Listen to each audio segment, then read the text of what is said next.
طلبة تالتة ثانوي، ناس حبايبنا، الدفعة الجميلة اللي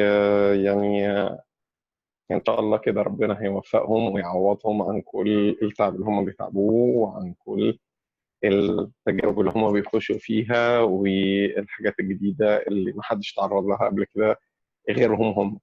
عشان كده هم مميزين، وأكيد ربنا دايما لما بيحط التجربة بيحط برضو حلول ليها، وبيحط المكافأة ليها للي يصبر واللي يقدر واللي يثبت واللي يفضل مكمل لغاية الآخر يعني. فأتمنى إن انتوا تكونوا كده واقفين على رجليكم وشداد كده، وقادرين إن انتوا فعلا يكون نفسكم طويل. وخلاص يعني هي هانت بجد يعني، هم كلها إيه، نقدر نقول 12 يوم وتكونوا مخلصين، وفي ناس تانية 10 أيام وهتخلص. فخلاص هانت بجد. خليكوا كده شداد وانتوا قدها وقدود، وإن شاء الله ربنا هيعوضكم بحاجات حلوة جدا انتوا مش متخيلينها ان شاء الله. النهارده الجزء اللي فاضل لنا اللي هو هنبتدي نتكلم فيه او هنشتغل عليه النهارده هو شابتر 5، الجزء اللي هو بتاع الاورجانيك. وطبعا الاورجانيك بالنسبه لكم المفروض يعني انه الجزء ده جزء لطيف وسهل وما فيهوش حاجه، لانه هو ده جزء البيزكس بتاعت الاورجانيك، وبالتالي الاسئله اللي فيه ملمومه قوي يعني ومحدوده قوي. بس تعالوا نشتغلها عشان برضو نخش في كل التفاصيل اللي احنا بنتكلم عليها. اوكي، معانا برضو شويه اسئله كده نبتدي كده بيهم. في الاول شويه اسئله من التشوز. فجاي بيقول لي كده جنرال فورميلا بتاعت الالكايل جروب. طبعا الالكايل جروب هي جروب المفروض انها does not exist alone، تمام، ولكنها derived من المجموعه اللي اسمها الالكين by removing of one من الهيدروجين اتوم. وبالتالي يبقى ده معناه انه انا لما هاجي اتكلم كده عن جنرال فورمولا بتاعت الالكايل كانها هي جنرال فورمولا بتاعت الالكين بس نقصنا منها واحده اتش. يبقى هتبقى الفورمولا دي اللي هي عباره عن ايه بقى؟ C2H2 C2 CnH2n plus 1 ولا CnH2n ولا CnH2n minus 2 ولا CnH2n plus 2. دي الالكين، ال 2n الكين، ال 2n minus 2 الالكاين. طبعا الالكايل زي ما قلنا هي كانت الكين واتشالت منها اتش، اذا الفورمولا بتاعتها تبقى CnH2n plus 1. طيب بيقول لي الايثاين رياكت تمام with an excess amount من البرومين ووتر. برومين ووتر ده اللي هو ديسولفد في كربون تتراكلورايد فورمين. ناخد بالنا من كلمه اكسس. كلمه اكسس معناها ان احنا هنحط كميه برومين لغايه لما كل الاديشن رياكشن تحصل على الايثاين، وبالتالي هيديني ايه بقى؟ 1 2 دايبرومو ايثين ولا 1 2 دايبرومو ولا 1 1 دايبرومو ايثين ولا 1 1 2 2 تترا برومو ايثان ولا 1 و 2 دايبرومو ايثان. هي الفكره كلها انه ايه هو الايثان؟ الايثان بالنسبه لنا هو عباره عن كومباوند من الالكاين، وبالتالي هو الفورميلا بتاعته انه it contain triple bond. احنا عايزين نحط له البرومين، بس عايزين نحط له البرومين ده in excess amount، يعني معنى كلام انه عايز احوله الى لغايه لما اوصل للساتوريتد كومباوند. من الانساتوريت ده هوصله لغايه الساتوريت. فانا هبتدي احط البرومين اللي هو البي ار 2 ان كربون تترا كلورايد. اول مولكيول او اول مول من البرومين المفروض انه بيكسر التريبل بوند دي وهيخليها دبل، فهتبقى عباره عن سي اتش، تمام، وبعدين دبل بوند سي اتش، وكل واحده من دول هتاخد بي ار وبي ار.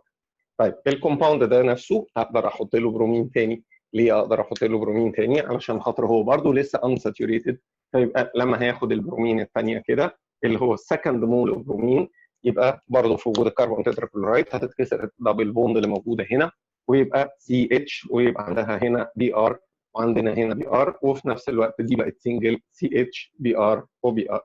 اذا الكومباوند اللي طلع ده اللي هو هيتسمى ايه؟ هيتسمى 1 1 2 2 تترا برومو ايثان، عشان البوند اللي هنا اصبحت بوند سنجل، وبالتالي 1 1 2 2 تترا برومو ايثان هو ده الانسر بتاعنا.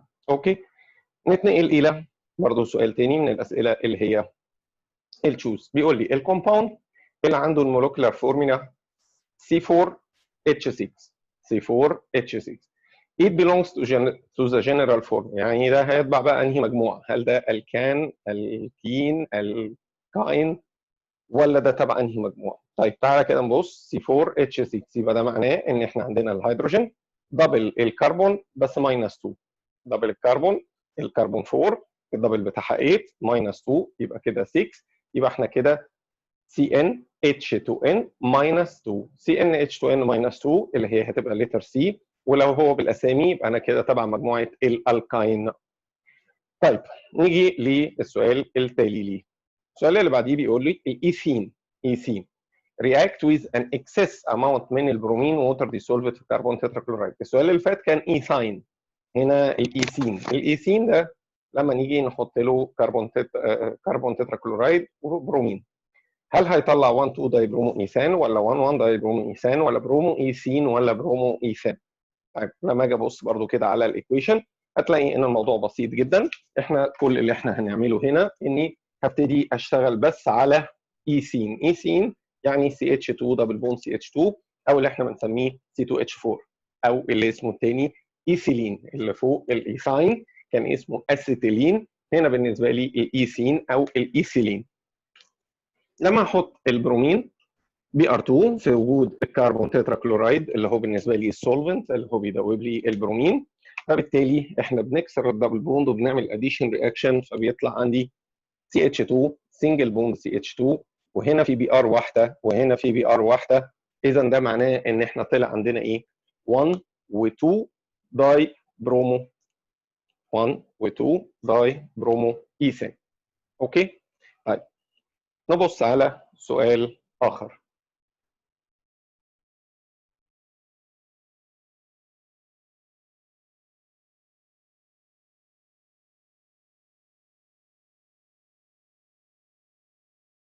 طيب سؤال تاني اللي هو بيقول لي on adding hydrogen bromide to vinyl bromide البرودكت هيبقى ايه؟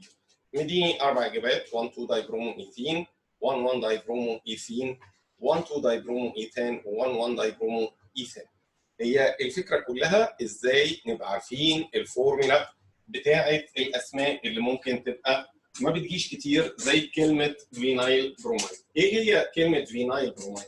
الفينايل دي اللي هي عباره عن الجروب او اللي احنا بنسميها الاتوميك جروب اللي كانت متاخده من الايثين لما اتشالت منه هيدروجين زي الالكايل بالظبط. يبقى الفينايل زي الالكايل، الالكايل كان بيجي من الالكان لكن الفينايل هتيجي من الالكين اللي هو انهي واحد؟ اللي هو الايثين بالذات. يبقى كلمه فينايل برومايد لما اجي اكتبها او اتخيل الاستراكشر بتاعها واضيف له الاتش بي ار هيبقى شكلها ايه؟ كلمه فينايل برومايد هتبقى كاني بكتب الايثين بالظبط اللي هو CH2 دبل بوند CH2، بس الحقيقه في واحده منهم ابقى شلتها وحطيت مكانها فينايل برومايد يبقى بي ار. لو فينايل كلورايد هتبقى CH2C دبل بوند CH، CL فينايل الكول يبقى فيها OH وهكذا. يبقى كلمه فينايل ده كده الفينايل. طيب هنحط عليه الاتش بي ار، الاتش بي ار لما بنيجي نعمل له اديشن مش بيبقى محتاج اي كونديشن، كل اللي بيحصل هنا اني انا دلوقتي قدام حاله من الحالات اللي هي لازم اطبق فيها ماركونيكوف رول. ليه؟ انا عندي اسيمتريك الكين مع اسيمتريك ريجنت. طب ايه الحل فيها؟ الماركونيكوف بيقول انه البوزيتيف بارت من الاسيمتريك ريجنت اللي هو الاتش بوزيتيف او الاتش يعني هتضاف على الكربون اتوم which has greater number of ايه دلوقتي of hydrogen، بينما النيجاتيف بارت اللي هو عندنا في الريجنت اللي هو البي ار هيروح للكربون اتوم which عندها less number of الهيدروجين، وبالتالي بقى هيبقى الاستراكشر اللي هيطلع ايه؟ الاتش كده هتروح هنا عند السي اتش 2 والبي ار هتيجي هنا عند السي اتش وتتكسر البوند الموجوده هنا، وبالتالي يبقى الفورمولا اللي هتطلع عندنا هتبقى عباره عن ايه؟ هتبقى عباره عن CH3 CH واصبح عندها بي ار وبي ار ثانيه وابتدى يتكون الكومباوند ده. طب الكومباوند ده بالنسبه لي هيبقى اسمه ايه؟ كده الاثنين بي ار على نفس الكربون اتوم، يبقى كده عندي 1 1 داي برومو، وطبعا ده بقى ساتوريتد يعني بقت البوند بتاعته سنجل، يبقى 1 1 داي برومو ايثان، ويبقى ده كده البرودكت اللي هيطلع عندنا. عشان كده لما ارجع كده للانسر واشوف كده فين الانسر اللي احنا اخترناه 1 1 داي برومو بس مش ايثين، لا احنا عايزين 1 1 داي برومو ايه دلوقتي؟ ايثان، اذا هو لتر دي. طيب السؤال اللي بعديه بيقول لي الكومباوند that react by substitution reaction. مين الكومباوند اللي بيتفاعل by substitution reaction؟ طيب substitution دي احنا لما درسنا الكين الكين الكين. الالكين كان بتتفاعل by substitution، تمام؟ بالذات لما بتتفاعل مع الهالوجين، وكان in presence of ultraviolet او ال 400 degree Celsius. طيب بينما الالكين والالكاين نتيجه وجود الباي بوند وانهم unsaturated فكانت كل تفاعلاتهم بتحصل باي اديشن. اذا انا هنا لما بتكلم على كومباوند بيتفاعل باي سبستيوشن يبقى انا بتكلم على كومباوند الكين. الكين يعني تنطبق عليه الفورمولا CnH2n+2. مين الكين بقى موجود هنا من المجموعه دي؟ ده هيبقى الكاين، ده الكين، ده الكاين برضه، ولكن CH4 اللي هو الميثان هو يعتبر الوحيد اللي يتبع مجموعه الالكين which can react by substitution reaction. طيب طبعا كان نمبر 5 و 6 متبدلين مع بعض. نمبر 7 compound اللي هو 2-methyl pentane. 2-methyl pentane is considered an isomer for the compound. انهي واحد في دول؟ طبعا عشان نجاوب على السؤال ده لازم يبقى الاستراكشر يترسم قدامنا ونشوف كده الاستراكشر بتاعنا كام، ولكن ممكن برضه نحله نظري، نحله شفوي من غير ما يكون يعني انه قدامنا الاستراكشرز كلها ممكن تتحط يعني بالسنس كده، ممكن برضه الواحد يفكر كده فيها. اولا 2-methyl pentane ده معناه ايه؟ معناه ان الكومباوند عشان اشوف كده الشكل بتاعه هيبقى شكله ايه؟ هو عباره عن 5 كربون اتوم اللي هم البنتان، ادي ال5 كربون اتوم اللي عندنا. ماشي؟ واحنا عندنا في نمبر 2 في ميثايل جروب. ميثايل جروب يعني عندنا CH3، وطبعا يبقى كده هنكمل كل الاتشات بتاعتنا، فعندنا هنا CH3 CH2 وادي CH2 ودي عندها اتشايه واحده فقط، وهنا عندنا 3 اتش، فيبقى ده الكومباوند اللي احنا بنتكلم عنه. هو بقى بيقول لي ده عباره عن ايزومر لمين؟ هل هو ايزومر ل 2 ميثايل بيوتان؟ اوكي؟ ولا هو ايزومر ل 2 دايميثايل بنتان؟ ولا هو ايزومر ل 2 دايميثايل بيوتان؟ ولا ل 2 ايثايل بروبان؟ يا اما بقى هرسم كل واحد فيهم واشوف كده هو ايزومر ليه. اولا يعني ايه ايزومر؟ يعني عنده نفس الفورمولا اللي هي المولوكيولار، ولكن هم مختلفين في الاستراكشر. مولوكيولار لو انا جيت بصيت هنا هلاقي ان هو C6 6 كربون وعندنا H14. اوكي؟ طيب ما انا ممكن برضو السؤال ده ممكن اجاوبه بطريقه ثانيه. من كلمه 2 ميثايل بنتان حتى لو انا ما رسمتش 2 ميثايل بنتان يعني فيه كام كربون؟ البنتان يعني فيه 5 والميثايل اللي هي البرانش دي فيها واحده، فانا عندي 6 كربون. تعالى شوفوا كده الكومباوند اللي هم مديهم لي. اول تشويس هو بيقول لي ايه؟ 2 ميثايل بيوتان. طب ما انا لو بيوتان يعني 4 كربون وفيها ميثايل يعني كل الكربون اللي فيها 5، واحنا عندنا هنا كربون 6، يبقى اكيد مش ايزومر دي. طب التشويس الثاني اللي هو لتر بي 2 داي ميثايل بنتان. 2 داي ميثايل بنتان يعني في برانشين ميثايل يعني كده كربونتين اهم، وبنتان يعني 5 كربون يعني توتال 7، واحنا عايزين 6، يبقى ما ينفعش حتى من غير ما ارسمهم. طيب التشويس الثالث 2 داي ميثايل بيوتان. 2 داي ميثايل بيوتان كده ينفع، عشان 2 داي ميثايل يعني كده في 2 ميثايل جروب يعني CH2 سيتين يعني 2 سي، وعندنا بيوتان هو الروت بتاعنا، يعني معنى الكلام ده ان احنا توتال 6 كربون، يعني ينفع نجربه بقى بس عشان نتاكد يعني. فيبقى انا هنا عندي ادي بيوتان وبيقول لي 2 داي ميثايل يعني هنا في ميثايل وهنا في ميثايل، وطبعا هنكمل الهيدروجينز هنا 3 وهنا 2 هنا ما فيش وهنا 3، هتلاقي ان هو برضه C6H كام دلوقتي 14. اذا هو ده الاجابه الصحيحه. الاجابه الرابعه اللي هي الليتر دي برضه ما تنفعش لانه كده من الاسم نفسه 2 ايثايل. ايثايل يعني C2H5 يعني فيها 2 كربون. بروبان يعني الروت فيه 3، فيبقى 2 و3 يبقى 5 كربون يعني مش 6 كربون. يبقى انا من الاول ممكن استبعدهم حتى من غير ما ارسم. اهم حاجه ان يكون في حاجه تدل ان في ايزوميريزم. ايزوميريزم يعني لازم عدد الكربون وعدد الهيدروجين اللي هي المولوكيولار فورمولا يكونوا الاثنين زي بعض. اوكي؟ طيب نخش برضو في سؤال اخر.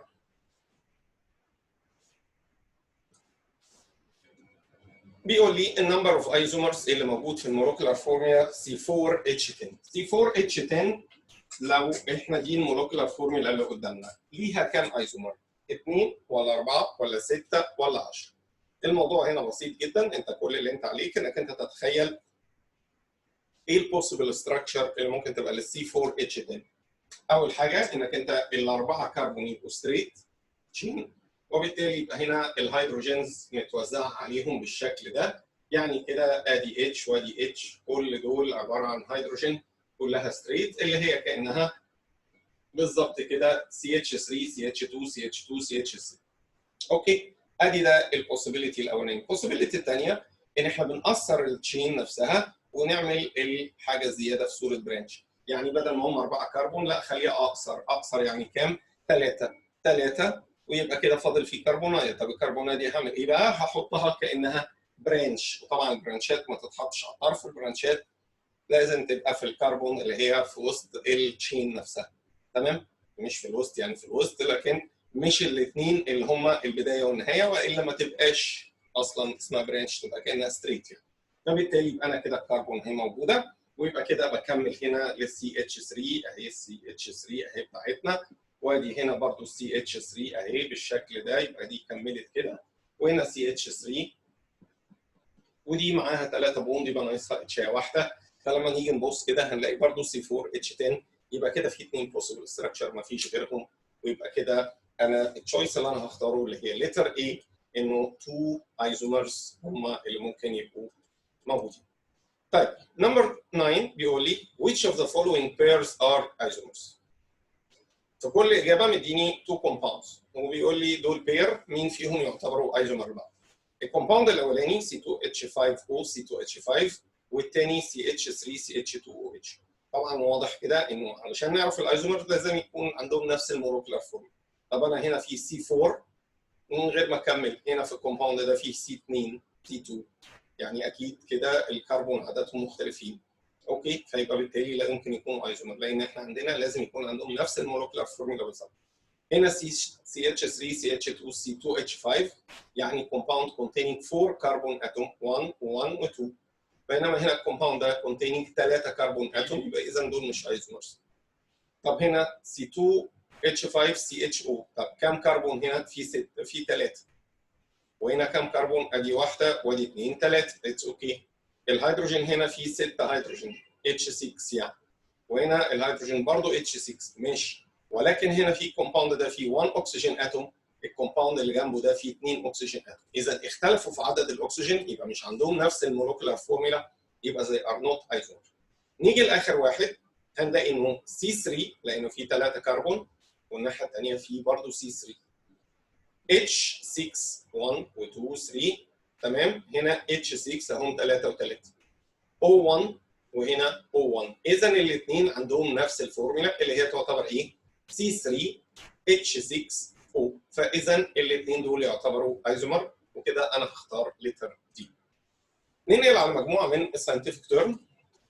بيقول لي جروب من الكومباوندز زي هاف كومن جنرال مولكيولار فورمولا، وهم سيميلر في الكيميكال بروبرتي ولكنهم متدرجين جراديوال في الفيزيكال بروبرتي، ودي اللي احنا بنسميها ايه بقى؟ homologous series. طيب phenomena in which many organic compounds have the same molecular formula زي اللي احنا اتكلمنا عليه من شويه، عندهم نفس المولكيولار فورمولا ولكن مختلفين في الاستراكشر، مختلفين في الكيميكال اند الفيزيكال بروبرتي، ودي الظاهره اللي احنا بنسميها واللي لسه حالين عليها دي اللي احنا بنسميها الايزوميريزم. ولما يقول لي بقى مين هم الكومباوند دول بيتسموا ايزومرز، لكن الفينومينا اسمها ايزوميريزم. طيب organic atomic group does not exist alone، يعني دي مش مجموعه compounds على بعض، لا ده جزء من compound، part يعني من compound، and they are derived من ال corresponding alkane by removing of one hydrogen atom. كان عباره عن الكين زي مثلا ميثان وجيت شلت منه اتشايه، يبقى اصبحت حاجه اسمها ميثايل، اذا الجروب ده يبقى اسمه جروب الكايل لانه جاي من الالكان after removing of one hydrogen atom، اذا اصبح الكايل جروب. organic compound obtained من heating mixture من الامونيوم كلورايد with silver cyanide. نخلي بالنا برضه من السؤال ده. الرياكشن اللي اتعمل بين الامونيوم كلورايد والسيلفر سيانيد خطوتين، الخطوه الاولانيه انهم بيخدموا مع بعض، السيلفر بياخد الكلورايد وده بيرسبتد والامونيوم سيانيد. الامونيوم سيانيد هو كومباوند بيتكون رياكشن ولكنه مش اورجانيك، الامونيوم سيانيد نفسه يعتبر لسه اورجانيك، لكن نتيجه ان الامونيوم سيانيد بيبتدي يحصل له ري ارينج للاتوم بتاعته وبيتكون منه اورجانيك كومباوند، وده بقى اللي بيسال عليه اللي هو بيسمى باسم يوريا. اوكي، يبقى اليوريا هو الكومباوند اللي هو يعتبر اورجانيك. لو كان الاورجانيك ناخد من الحته دي، لو الاورجانيك بيكون في المرحله اللي تعتبر انترميديت قبل اليوريا، وده اللي هو الكومباوند اللي هي امونيوم ساينايد. process of combining large number of small particles for المولكيول ده عنده very large molecular mass.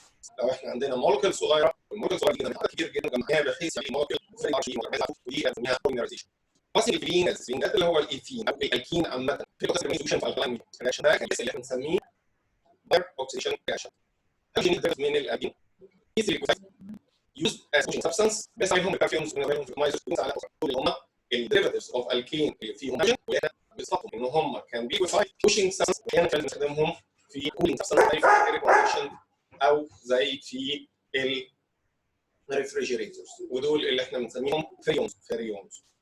substance اللي هي ميكس with الاورجانيك كومباوند تو ديتكت الهيدروجين. لما كان عندنا تجربه بنشوف على الكربون والهيدروجين اي كومباوند، هي substance بنحطها مع الاورجانيك كومباوند عشان تو ديتكت الهيدروجين كربون. اللي استعملناها في الاكسبيرمنت اللي جوه التست تيوب اللي حطيناها كان اسمها ايه؟ كابر اوكسايد، بلاك كابر اوكسايد.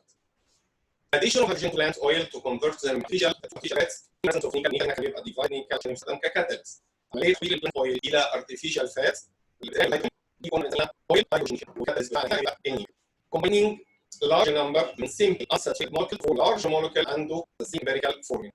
وده كان النوع اللي من البوليمريزيشن اللي هو بيتسمى اديشن بوليمريزيشن، لان بنبتدي المره الصغيره اللي بتكون ساتوريتد وبنطلع منها لارج مولكيول عنده فورمه من نفس الامبيريكال فورمولا بتاعه المونر اللي حوالينا.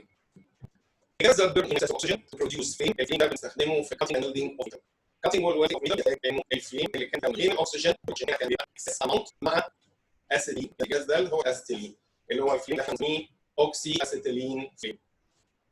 رياكشن اوف اديشن اوف ووتر لما بنعمل اديشن ووتر على الكين او الكاين in presence of catalyst. وده اسم الرياكشن ده عمليه الاضافه بتاعت الووتر دائما بتسمى هايدريشن، ويعني في الكاتاليست بيسمى كاتاليتيك هايدريشن رياكشن. rules that control reaction of asymmetric reagent للاسيمتريك الكين. لما جينا ضفنا وعملنا ايكويشن شويه للاسيمتريك الكين مع اسيمتريك رياجنت اللي تكون العلاقه بالزيباليطه اللي عملها ماركونيك. عايزين نعمل طبعا رياكشنز فيها اوتوكين، شفت فيها زي شابتر كذا فكره في الاوتوكين، برضه عندنا في شابتر 5 في كتير قوي من الاوتوكين عشان نقدر نربط في الجروبس في موجوده مع طالب مني بيقول لي عايزين نجيب بلاك فاينالي ديفايدد كربون من انهيدرس صوديوم اسيتيت. البدايه بتاعت انهيدرس صوديوم اسيتيت عايز اوصل منه اني اجيب منه الديفايدد كربون. انهيدرس صوديوم اسيتيت اول ما بتجي لنا احنا دايما واخدين ان هي دي الطريقه اللي بنستعملها تو بريبير غاز الميثان. الطريقه دي نفسها اللي هي كان اسمها ايه؟ دراي ديستيليشن.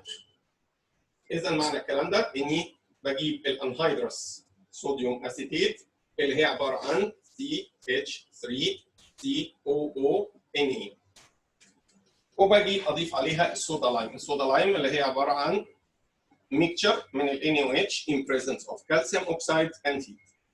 ميكتشر من الاثنين، ولازم نبقى فاكرين الدور بتاع ايه.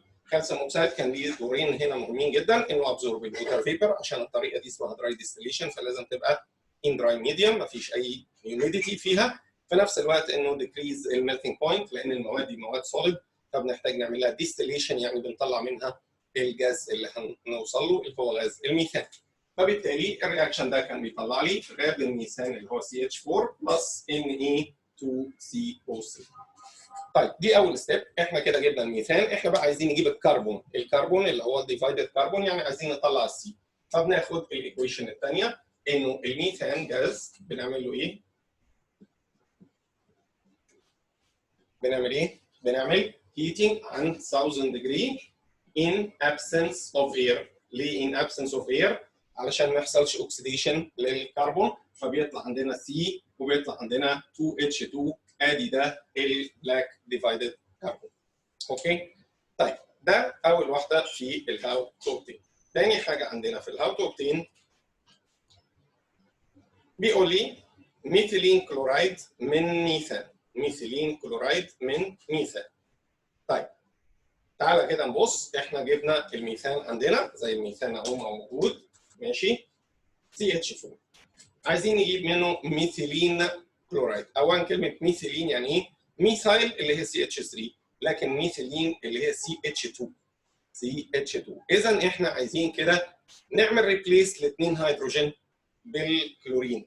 اذا عشان كده يبقى هنعمل سبستيوشن 2 molecules او 2 moles. طيب اذا معنى الكلام ده كاني ممكن اعملها على 2 steps او 1 step. لو انا اشتغلتها ستيب باي ستيب يبقى انا بحط كلورين او المولكيول او اول مول اهو.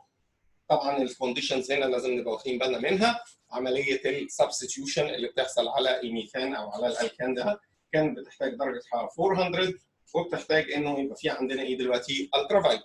فكان بيتبدل ريبليسمنت سبستيوشن بيطلع عندنا CH3Cl بلس HCl. الكومباوند ده يتسمى ميثايل كلورايد او لو هسميه باليوباك هيبقى كلوروميثان، ولكن احنا عايزين الميثيلين كلورايد. اذا لازم نعمل ريبليسمنت تاني اللي هو سبستيوشن تاني ان CH3Cl نحط له Cl2 مره كمان 400 ديجري الترا فايلوت بيديني هنا CH2Cl2 بلس HCl وده اللي يتسمى ميثيلين كلورايد. تمام؟ او لو هنسميه باليوباك هيبقى داي كلوروميثان. اوكي؟ يبقى كده دي كانت تاني واحده في الهاو تو اوبتين. طيب سؤال من الاسئله برضو اللي فيها فكره مهمه لازم نبقى واخدين بالنا منها. جاي بيقول لي how to obtain dihydroxyl compound او dihydroxylic compound from monohydroxylic compound. نفهم السؤال عايز ايه عشان نفهم احنا عايزين نروح فين. dihydroxylic compound يعني compound فيه مجموعتين OH. من monohydroxylic compound يعني ابتداء من compound يكون فيه مجموعه OH واحده. طيب هو السؤال مين عدى علينا في المنهج كان dihydroxylic compound كان هو حاجه واحده فقط. dihydroxylic compound ما عندناش غير الايثيلين جلايكول اللي هو CH2 واللي هو عندنا هنا OH جروب وOH جروب، عشان كده بيتسمى dihydroxylic جروب او dihydroxylic compound. الكومباوند ده كان بيجي منين؟ الكومباوند ده كاني انا هرجع من ورا لقدام، يعني الكومباوند ده اللي هو دايهيدروكسيليك ده كان بيجي من الايثين لما كنا بنعمل له الاكسيديشن اللي اسمه باير اوكسيديشن رياكشن. وباير اوكسيديشن رياكشن كان بيحصل ازاي؟ في وجود اوكسيدايزنج ايجنت سوليوشن زي البوتاسيوم بيرمنجانيت اللي احنا كنا بنكتبها او هنا وما بين براكتس يعني كانها اوكسيدايزنج ايجنت سوليوشن او في وجود الووتر ادي كام من O4 وكان لازم الميديوم هنا يبقى الكالاين ميديوم. طيب كنا بنعمل الكلام ده ازاي؟ كأن البوند الدبل دي بتتكسر وعندنا هنا OH وOH فبيخشوا الاثنين OH هنا وده فايده الالكالاين ميديوم انه تو انكريز الكونسنتريشن بتاعه الOH اللي موجوده في الرياكشن عشان تبريك البوند دي ويتكون الايثيلين جلايكول ده. طيب يبقى اذا احنا لازم يكون عندنا ايثين. هو بقى بيقول لي لا انا عايز ابتدي من كومباوند يبقى فيه وحده OH. مين الكومباوند اللي عدى علينا فيه وحده OH؟ الكومباوند اللي هو كان اسمه ايثانول او ايثايل الكول. الايثانول او الايثايل الكول ده بقى هو ده الكومباوند المونو هيدروكسيليك اللي احنا بنتكلم عليه. طيب ما هو ده اللي احنا بنستخدمه تو بريبير ال CH2 دبل بوند CH2 باي ريموفينج اوف ووتر اللي هي كانت بتتم على خطوتين قلنا، ولكن في الهاو تو اوبتين احنا ممكن نعملها على خطوه واحده لما بنستخدم السلفوريك اسيد الكونسنتريتد وعند درجه حراره 180. فبالتالي الكونسنتريتد سلفوريك هنا كان دوره ان هو دي هايدريتنج ايجنت بيشيل الووتر يعني بياخد الاو اتش والاتش من هنا وبتتكون ما بينهم دبل بوند فبيديني الايثين ويبقى كده من مونو هيدروكسيليك كومباوند احنا قدرنا نجيب داي هيدروكسيليك كومباوند.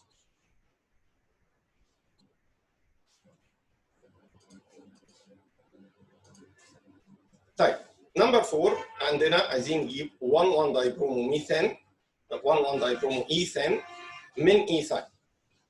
يبقى احنا البدايه بتاعتنا ايثاين اللي احنا بنسميه الاسيتيلين وعايزين نوصل ل 1 دايبرومو ايثان. تعالى كده نفكر احنا عايزين نوصل لده ازاي. لو احنا ابتدينا اهو بال ايثاين CH تريبل CH وعايزين ندخل كده برومو بس احنا عايزين 1 دايبرومو. يعني معنى الكلام ده ان احنا عايزين برومو تخش هنا والبرومو الثانيه برضه تخش هنا. يبقى ما ينفعش ان احنا نحط برومين لان لو حطينا برومين البي ار 2 البوند بتتكسر وواحده البي ار بتخش عند كربون نمبر 1 وواحده البي ار بتخش عند كربون نمبر 2 يبقى بيديني 1 و2 مش هيديني 1 1. طب امال انا اعمل ايه بقى؟ يبقى ده معناه ان احنا لازم ندخل البي ار مرتين ورا بعض.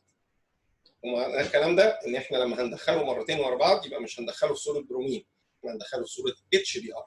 يبقى اذا انا هحط اتش بي ار، الاتش بي ار دي هتكسر التريبل بوند تعمل دبل، تمام؟ ادي سي اتش وادي سي اتش، بقت البوند دبل. واحده من الاثنين كربون هتاخد الهيدروجين والثانيه هتاخد البي ار، فهتبقى سي اتش 2 سي اتش بي ار. كويس. السي اتش 2 سي اتش بي ار ده اللي احنا ممكن نسميه فينايل اهو بروميد، تمام؟ او بنسميه 1 برومو ايثين. انا لو حطيت له اتش بي ار ثانيه، الاتش بي ار الثانيه دي اسيمتريك ريجنت وهو اسيمتريك الكين، فهيبتدي يخش اكوردنج لماركونيكوف رول. ماركونيكوف رول هتحكم بايه؟ هتحكم بان الهيدروجين اتوم هنا هتروح للكربون اللي فيها هيدروجين اكتر فتبقى سي اتش 3 بدل ما هي سي اتش 2، والكربون اللي فيها هيدروجينه واحده دي هي اللي هتاخد البي ار، فساعتها هيتكون الكومباوند اللي احنا عايزينه سي اتش 3 سي اتش اللي كان عندها بي ار هي اللي خدت البي ار الثانيه، فبقى عندنا كده 1 داي برومو ايثان. ويبقى كده دي الطريقه اللي ممكن يتحضر بيها ال 1 داي برومو ايثان. ما يجيش غير كده، ما يجيش غير لما يكون عندي اسيتيلين اللي هو الايثاين وادخله الاتش بي ار مرتين ورا بعض. اوكي؟ طيب عشان برضو نقدر نركز في الحته دي، طب لو انا عايز بقى 1 داي برومو ايثان، بس المره دي عايزه من حته ثانيه خالص، بيقول لي من ايثايل هيدروجين سلفيت. ايه الايثايل هيدروجين سلفيت ده؟ الكومباوند اللي كان بيتكون في during الستبس بتاعت البريباريشن اوف ايثين من الايثانول او من الايثايل الكحول. طيب تعالى كده نبص كده ازاي ممكن نعمله. احنا عايزين نبتدي بايثايل هيدروجين سلفيت وعايزين نوصل ل 1 داي برومو ايثان. اوكي؟ طيب ايثايل هيدروجين سلفيت اللي هو مين؟ الايثايل هيدروجين سلفيت من اسمه كده تعالى نكتب الاستراكشر بتاعه. ايثايل يعني C2H5 هيدروجين، تمام؟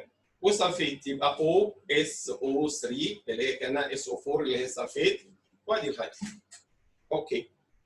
الكومباوند ده احنا عارفين ان هو عند درجه حراره 180 كانت بيبتدي يخرج منه السلفوريك اسيد، فبيطلع السلفوريك اسيد اللي هو ال H2SO4 وبيتبقى عندنا CH2 دبل بوند CH2، يعني اتكون عندنا ايثين بقى، ايثين.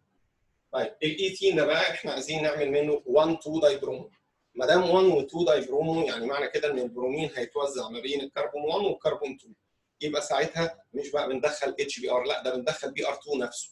يبقى انا هحط بي ار 2 والبي ار 2 دايما بيحتاج السولفنت الكربون تتراكلورايد، يبقى اذا هيديني سي اتش 2 وسي اتش 2 والسنجل بقت والبوند بقت سنجل بوند، وهنا في بي ار وهنا في بي ار، يعني 1 داي برومو ايثان. اذا نركز كده مع بعض عشان البورد كده هتبين لنا حاجه. 1 داي برومو ايثان لازم بدايتي تكون منين؟ من ايثاين، يبقوا 2 اتش بي ار ورا بعض.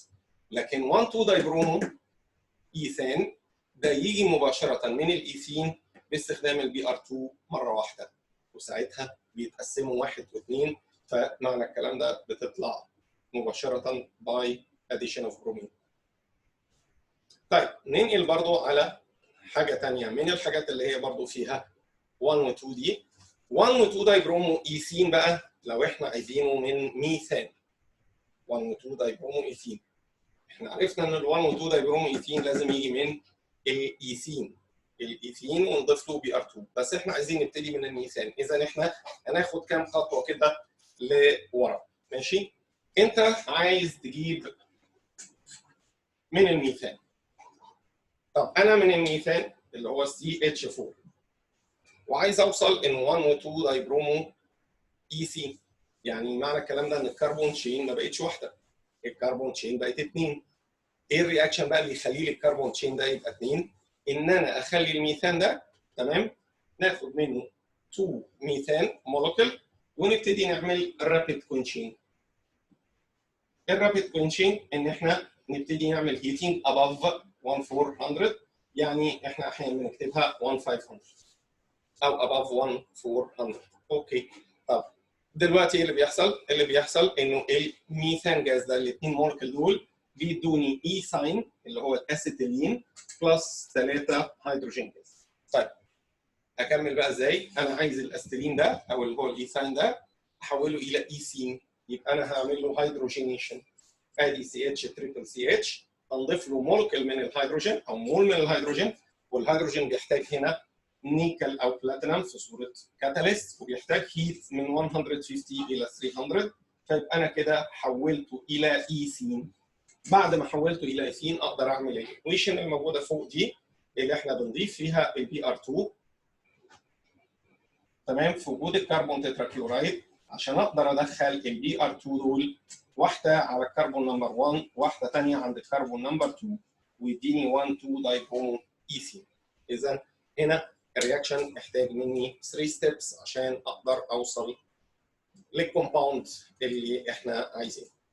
طيب 1 2 دايبرومو ايثان من ايثاين ما احنا لسه عاملينه، اللي هم بالنسبه لنا يعتبروا اخر خطوتين. ادي الايثاين واللي احنا حولناه الى ايثين باي هيدروجينيشن في وجود النيكل والبلاتينم. تمام اهي ادي ايثاين حولناه الى ايثين، ثم الايثين ده ضفنا له عملنا له اديشن للبرومين في وجود الكربون تتراكلورايد. يعني هم اخر 2 ستيبس في اللي احنا كتبناه من شويه. طيب ايثاين من صوديوم ايثانويد. ايثاين من صوديوم ايثانويد. مين هو صوديوم ايثانويد ده؟ صوديوم ايثانويد هو الاسم اليوباك بتاع الصوديوم اسيتيت. اسم اليوباك بتاع الصوديوم اسيتيت. وليه بيتسمى كده؟ لانه جاي من الاسيتيك اسيد اللي فيه 2 كربون اللي هو بيتسمى اصلا ايثانويك اسيد في اليوباك.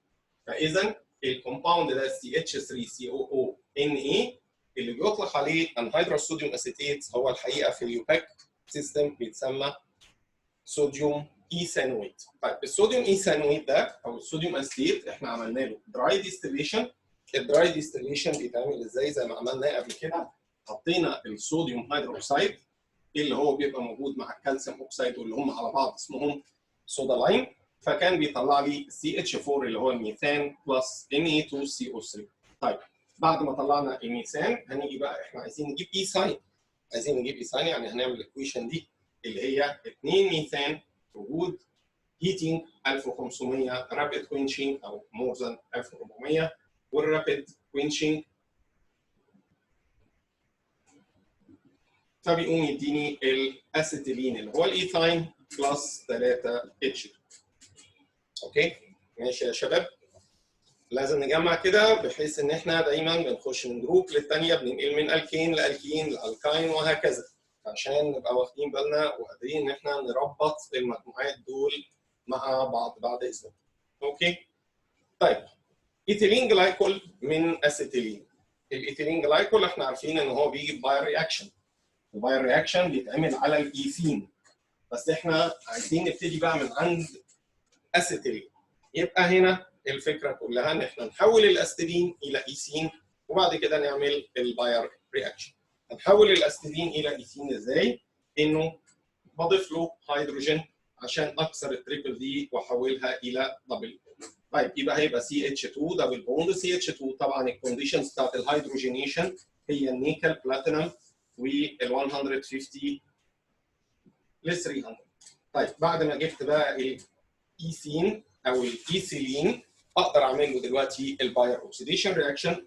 ادي الووتر، ادي الاوكسيدايزنج ايجنت اللي هو البوتاسيوم بيرمنجانيت اللي هو KMnO4، والميديوم ما ننساش انه الكالاين ميديوم تو انكريز ال OH كونسنتريشن عشان اقدر اطلع الايثيلين جلايكول اللي هو CH2CH2 وكل واحده فيهم ماسكه في OH. يبقى كده احنا عملنا الباير رياكشن بعد ما عملنا الهيدروجينيشن اوف اسيتيلين. طيب واحده كمان اللي هي بيقول لي ايثانال من كالسيوم كاربايد. ايثانال من كالسيوم كاربايد. اول لما بنقول كالسيوم كاربايد يبقى لازم نفكر على طول في ان احنا عايزين نعمل بريباريشن اوف اسيتيلين. بريباريشن اوف اسيتيلين هو ده اللي بيجي دايما من الكالسيوم كاربايد. الكالسيوم كاربايد اللي هي كربون وكربون تريبل بوند وكل واحده فيهم ماسكه في الكالسيوم او اللي احنا بنكتبها CaC2. كويس؟ بنحط له دروبنج للووتر. الدروبنج بتاعت الووتر ده بيخلي الاو اتش بتاخد الكالسيوم فبيطلع عندي كالسيوم هيدروكسيد. تمام. وفي نفس الوقت الاثنين كربون دول كل واحده فيهم بتاخد اتش فبيطلع عندي سي اتش تريبل سي اتش اللي هو اسيتيلين. طيب احنا عايزين من الاستيلين ده بقى ايه اللي احنا المفروض نطلعه؟ اللي هو طالبه هنا انه من الاستيلين ده او من الكالسيوم كاربايد ده عايزين نطلع ايثانال. ايثانال اللي هو اليوباك نيم بتاعه الدهايد. الدهايد ده اللي هو الاسيتالدهايد. فبالتالي احنا هنا لازم نبتدي نعمل رياكشن مهم جدا وبيجي كتير جدا اللي هو الكاتاليتيك هيدريشن. الكاتاليتيك هيدريشن بتاع الاسيتيلين بيتم ازاي؟ ان بضيف الووتر addition of water in presence of الكاتاليست اللي هم كان مين بقى؟ HgSO4 و H2SO4 سلفوريك اسيد بيبقى 40% وبيبقى عندي 60 ديجري سيليسيوس. وهنا كان بيتكون كومباوند. الكومباوند ده كان بيبقى unstable بيعمل ري ارينج كده لنفسه ويظبط نفسه عشان يتحول الى كومباوند ستيبل. فكان بيتكون عندي CH2 دبل بوند CHOH وده اللي اسمه فينايل الكول. الفينايل الكول ده انا مش لازم اكتبه طبعا في الهاو تو كلين لكنه على طول هو بيتحول الفينايل الكول ده الى CH3CHO او اللي احنا بنقول عليها سي دبل بوند او واتش اللي هو اسمه اسيتالدهايد. والاسيتالدهايد ده باليوباك نيم هو ده اللي بيتسمى ايثانال. يبقى احنا كده طلعنا. طبعا مش شرط كده في الاوتوبتين اننا نبين ان في كومباوند انستيبل والانستابيليتي دي ابتدى يتحول الى الكومباوند الثاني. ممكن نطلع على طول الاسيتالدهايد بتاعنا فيبقى بالتالي احنا كده وصلنا للانسر.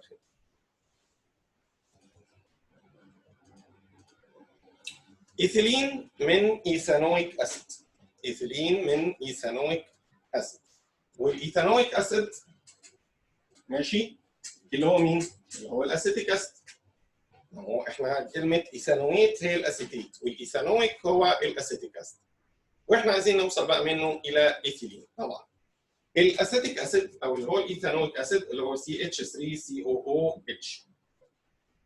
احنا ما درسناش الاسيدز ولكن احنا درسنا كومباوند قريب قوي من ده اللي هو الصوديوم اسيتيت.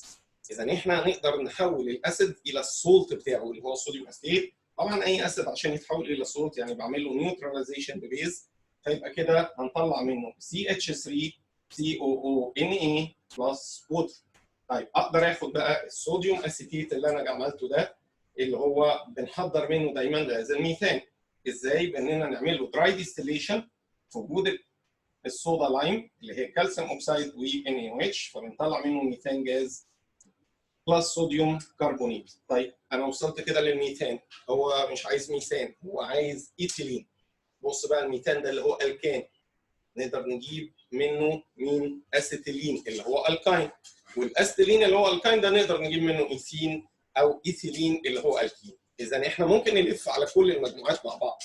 بعد ما جبنا الكان اقدر احوله الى الكاين اللي هو الرابيد كوينشنج بتاعه. الرابيد كوينشنج اللي عندنا هنا اوكي واللي بيحصل عند درجه حراره مور ذان 1400 تمام. ساعتها بيقوم مطلع لي اسيتيلين ويقوم مطلع لي 3H2. طيب الاستيلين ما هو قريب جدا من الايثيلين في اننا الفرق ان احنا ندخل له هيدروجين يعني نعمل له عمليه هيدروجينيشن باني اضيف له H2 وجود الكاتاليست المناسب اللي هو النيكل والبلاتينم و150 300 تأييد يبقى انا كده اقدر اطلع منه CH2 دبل بوند CH2. بصوا احنا لفينا ازاي؟ احنا جبنا ميثان رحنا من الميثان جبنا استيلين ومن الاستيلين ده جبنا ايه دلوقتي؟ ايثيلين. يعني عدينا على الثلاث مجموعات الكان الكاين ورجعنا للالكين تاني. واحنا اصلا ابتدينا من مجموعه اللي هي كانت الاسيد نفسه اللي هو الاسيتيك اسيد اللي حضرنا منه الصوت اللي بنعمل منه بقى كل الشغل. اوكي يبقى ده كده في ال how to obtain. طيب نخش على مجموعه من الاسئله اللي هي give scientific explanation. عايزين كده شويه scientific explanation بس حاجات مش كتيره. بيقول لي كده ليه داي كلورو داي فلورو ايثان تمام is used في الكليننج اوف الالكترونيك ديفايس. وفي برضه دايفلوروميثان. دول كلهم الكومباوند اللي احنا بنسميهم الكومباوند اللي containing كربون فلورين اند كلورين، ودول اللي اسمهم فريونز. طب هم ليه بقى بيستخدموا في الكليننج بتاعت الالكترونيك ديفايسز؟ اولا لانهم مواد اورجانيك سولفنت، ثانيا لان هم بقى ليهم عده مزايا. اول حاجه ان هم بيبقوا cheap material, non poisonous, does not cause the corrosion of metals، فبالتالي they can be used in cleaning of device. يبقى هم solvent organic، في نفس الوقت does not cause the corrosion of metal، في نفس الوقت انها مواد cheap، مواد poisonous، وكمان easily liquefied يعني نقدر نحطهم في العبوات اللي هي زي السبرايز والاوتومايزر ونبخهم بحيث ان هم ينظفوا المواد اللي هي الالكترونيك ديفايس. سؤال ثاني بيقول لي ليه الايثايل الكول والدايميثايل ايثر have different property although they have the same molecular formula اللي هي C2H6O. هم عندهم نفس المولكيولر فورمولا، هم different property بقى لان هم الاثنين are considered isomers. they are have same molecular different structure different chemical property and physical property، فده اللي يخليهم انهم مختلفين. الاختلاف اي isomers في الدنيا they are different في الفيزيكال different في الكيمياء and different في الستراكشر we have the same molecular formula. طيب on reacting الهيدروجين بروميد مع البروبين 2 bromopropane is formed and not 1 bromopropane، وده لازم نجاوبه بالايكويشن. ليه لما بنيجي نضيف على البرومين على البروبين HBr هيدروجين بروميد بيتكون 2 برومو مش بيتكون 1 بروموبروبان؟ القصه كلها ان البروبين هو الكين ولكنه الكين اسيمتريك. اسيمتريك ليه؟ لانه لما بنيجي نرسم الاستراكشر بتاع البروبين عنده دبل بوند اهي موجوده، فيبقى هنا في CH2 هنا CH وهنا CH3، اذا هو اسيمتريك الكين. when we add بقى ال HBr الرياكشن obey ماركونيكوف's rule. obey ليه ماركونيكوف's rule؟ لانه asymmetric alkene with asymmetric reagent، فبالتالي ال Br is added to the carbon atom with less number of hydrogen. ال H is added to the carbon atom which has greater number of hydrogen. ده معناه ان الكومباوند اللي بيتكون هيبقى عنده الاستراكشر CH3 CHBr CH3، عشان كده بيتكون 2 بروموبروبان not 1 بروموبروبان لانه اسيمتريك على اسيمتريك، فبيبقى obeying لماركونيكوف رول.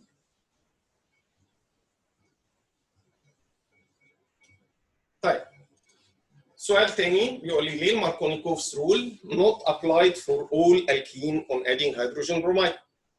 طيب احنا لسه شايفين اهي applied على الكين زي البروبين، بس هو بيقول لي it is not applied على كل الالكين، لان في بعض الالكين are symmetric. زي مين؟ زي الايثين. الايثين CH2 ما بينهم دبل بوند، يعني ال HBr لما يجي يدخل اي مكان ال H تضاف له وال Br تضاف له مش بيتحدد. ليه؟ لانه بعض الالكينز are symmetric، بعض الالكينز are asymmetric. فهنا Markovnikov rule is applied only on asymmetric alkene. Not all alkenes are asymmetric. Some of them are symmetric like ال-ethene. اوكي؟ ايثيلين جلايكول ليه بيستخدم كانتي فريز في الكار راديتورز في الكولد كانتريز؟ ايه الميزه اللي موجوده في الايثيلين جلايكول اللي تخليه يستخدم كانتي فريز؟ انه عنده بولار او اتش جروب. البولار او اتش جروب دي it can form a hydrogen bond with the water molecule and prevent their aggregation together and so it prevent the formation of ice crystals. يبقى هو كل الفكره انه عنده الاو اتش جروب اللي هي البولار اللي تقدر تعمل هيدروجين بوند مع الووتر، ما بتخليش ان الووتر يمسك في بعضه ويعمل الهيدروجين بوند ما بين الووتر والووتر مولكيول، فبالتالي it prevent the aggregation of water and prevent the formation of ice crystals. Number 6 الايثاين اللي هو الاستيلين burn in presence of limited amount of oxygen with a smoky flame. لما بيبقى كميه الاكسجين not enough او limited amount، كانت الايكويشن بتاعت الاستيلين انه بدل ما بيطلع الاوكسي استيلين فليم اللي هو بيعمل بيها الويلدنج والكاتنج اوف ميتال، جزء من الكربون is burned، الجزء الثاني are not burned، فده بيبقى incomplete burning. فيبقى ده معناها due to the incomplete burning some of carbon atoms are not oxidized into carbon dioxide and they appear as smoky flame carbon dust او بنقول عليها carbon black باودر. اوكي، واكتب طبعا الايكويشن اللي بتثبت الكلام ده. يبقى احنا كده بالنسبه لي الريشيو كان عباره عن ايه؟ ان 2 من ال C2H2 بتتفاعل مع 3 اكسجين. ده طبعا بيبقى ليميتد اماونت، لو كان الريشيو 2 ل 5 كان بيبقى كومبليت بيرنينج، لكن 2 ل 3 بيطلع لي انكومبليت بيرنينج، فبالتالي بيطلع لي 2 CO2 2 H2O وكمان 2 كربون نوت بيرن. هم دول اللي بيتسببوا في السموكي فليم اللي بنشوفه. طيب ندخل برضو على how can we differentiate. how can we differentiate الحقيقه هم عندنا حاجتين اللي ممكن نتكلم عليهم. انه ممكن يجي يقول لي فرق لي ما بين ميثان جاز وايثين جاز او ايثاين او اي حاجه تكون unsaturated. يعني الموضوع هنا كانه بيقول لي فرق ما بين كومباوند ساتوريت وكومباوند تاني ايه؟ unsaturated. القصه كلها ان احنا بنحط ايه؟ برومين في كربون تتراكلورايد اللي احنا بنسميه برومين ووتر ديسولفد في كربون تتراكلورايد. البرومين اللي هي لون ريد كلر بيتفاعل باي اديشن مع الانساتوريت كومباوند زي الايثين زي الاسيتيلين زي البروبين زي اي حاجه دبل او تريبل بوند، الريد كلر ديسابير. بينما مع الميثان البرومين ووتر اللي موجود في كربون تتراكلورايد ما بيحصلش اديشن رياكشن، اذا بالتالي it cannot تمام change its color، يعني هيفضل الريد remains red ومش هيحصل اي change. طيب الحاجه الثانيه الايثانول والداي ميثايل ايثر. الاثنين دول اللي هم كانوا الايزومرز اللي عندهم نفس الفورمولا C2H6O. طيب هو بقى بيقول لي ازاي الفرق ما بينهم براكتيكالي. خلوا بالكم كلمه ايزومرز معناها ان احنا عندنا كومباوند عندهم نفس المولكيولار فورمولا ولكنهم ديفرنت في الاستراكشر، وبالتالي هم ديفرنت في الفيزيكال اند كيميكال بروبرتي. طب ما تيجي نبص كده على الاستراكشر بتاعهم هم الاثنين. الايثايل الكول اللي هو ايه؟ CH3 CH2 OH. طيب بينما الكومباوند الثاني اللي هو الداي ميثايل ايثر كان عباره عن ايه؟ CH3 OCH3. ده كده الايثايل الكول وده كده الداي ميثايل ايثر. ازاي انا ممكن افرق ما بينهم براكتيكالي؟ هو احنا واخدين ثيوريتيكالي ان هم عندهم ديفرنت ستراكشر وان هم عندهم ديفرنت فيزيكال بروبرتي وانه عندهم كمان ديفرنت كيميكال بروبرتي، بس ازاي بقى ده نسبته براكتيكالي؟ تعالى كده نبص كده احنا ممكن نعمل ايه. الهيدروجين دي بولار هيدروجين، بولار هيدروجين لانها ماسكه في OH، فطبعا في فرق في الالكترونيكتيفيتي ما بينهم، يعني الهيدروجين دي عندها بارشال ايه دلوقتي بوزيتيف تشارج. اذا الهيدروجين هنا كان بي ريبليسد باي الحاجه اللي هي المور اكتيف عنها زي الصوديوم ميتال. فانا عشان كده لما بحط الصوديوم ميتال هنا، الصوديوم ميتال كان ريبليس الهيدروجين اوف الاو اتش جروب ده اللي موجوده في الايثايل الكول، وبالتالي يبقى كده في هيدروجين جاز ايفولف لما بيحصل رياكشن ما بين الصوديوم ميتال والايثايل الكول. لكن هنا الهيدروجين دول كانوا بي ريبليس لانه دول نون بولر ودول نون بولر، فهنا نو رياكشن، وبالتالي يبقى دي الطريقه اللي ممكن افرق ما بين التو ايزومرز دول وما بين بعض بشكل كيميكالي وبراكتيكالي واضح ويبين لي الهيدروجين جاز اللي بيطلع مع الايثايل.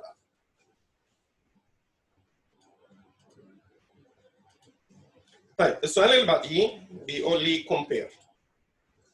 كومبير وهو عامل اغلبيه الكومبير دي على فكره الايه؟ رياكشنات. عايز اعمل كاتاليتيك هيدريشن اوف ايثين وكاتاليتيك هيدريشن اوف ايثاين، يعني الالكين والالكاين ازاي بيحصل لهم كاتاليتيك هيدريشن. طبعا عشان اقارن هنا انا بعمل الايكويشن وبقول ايه الكونديشنز هنا وايه الكونديشنز هنا والبرودكت اللي بيطلع من دي والبرودكت اللي بيطلع من الثاني. طيب الكاتاليتيك هيدريشن اوف ايثين والكاتاليتيك هيدريشن اوف ايثاين، تعالوا كده نبص عليهم هما الاثنين. بالنسبه للايثين، ايثين اللي هو كان ايه؟ اللي هو كان الكومباوند CH2 دبل بوند CH2 كاتاليتيك هيدريشن، يعني انا بضيف له ووتر. الكاتاليست بتاعنا هنا كان الكونسنتريتد سلفوريك اسيد، وكانت الستبس بتحصل على خطوتين اللي هم في الاخر 110 ديجري، يعني على 80 وبعد كده 110. بس طبعا احنا هنا لما بنيجي نكتب ايكويشن كاتاليتيك هيدريشن بنكتبها توتال، تمام. طب كل اللي بيحصل انه طبعا السلفوريك اسيد كان بيكسر الدبل بوند لانه فايدته انه انكريز الكونسنتريشن اوف اتش بوزيتيف عشان الووتر از ويك الكترولايت كانوت بريك الدبل بوند. فبيحصل انه الكومباوند اللي بيتكون CH3 سنجل CH2OH فبيطلع عندي ايثايل الكحول او الايثانول يعني. ده بالنسبه للكاتاليتيك هيدريشن اوف ايثين. طب كاتاليتيك هيدريشن اوف ايثاين احنا كتبناها من شويه CH تريبل CH. لما بنضيف له الووتر ساعتها بقى الكونديشنز مختلفه. هنا كان كونسنتريتد سلفوريك، هنا السلفوريك اسيد ما بيبقاش كونسنتريتد بيبقى 40%. وكان بيبقى فيه كاتاليست تاني HgSO4 ميركوري سلفيت.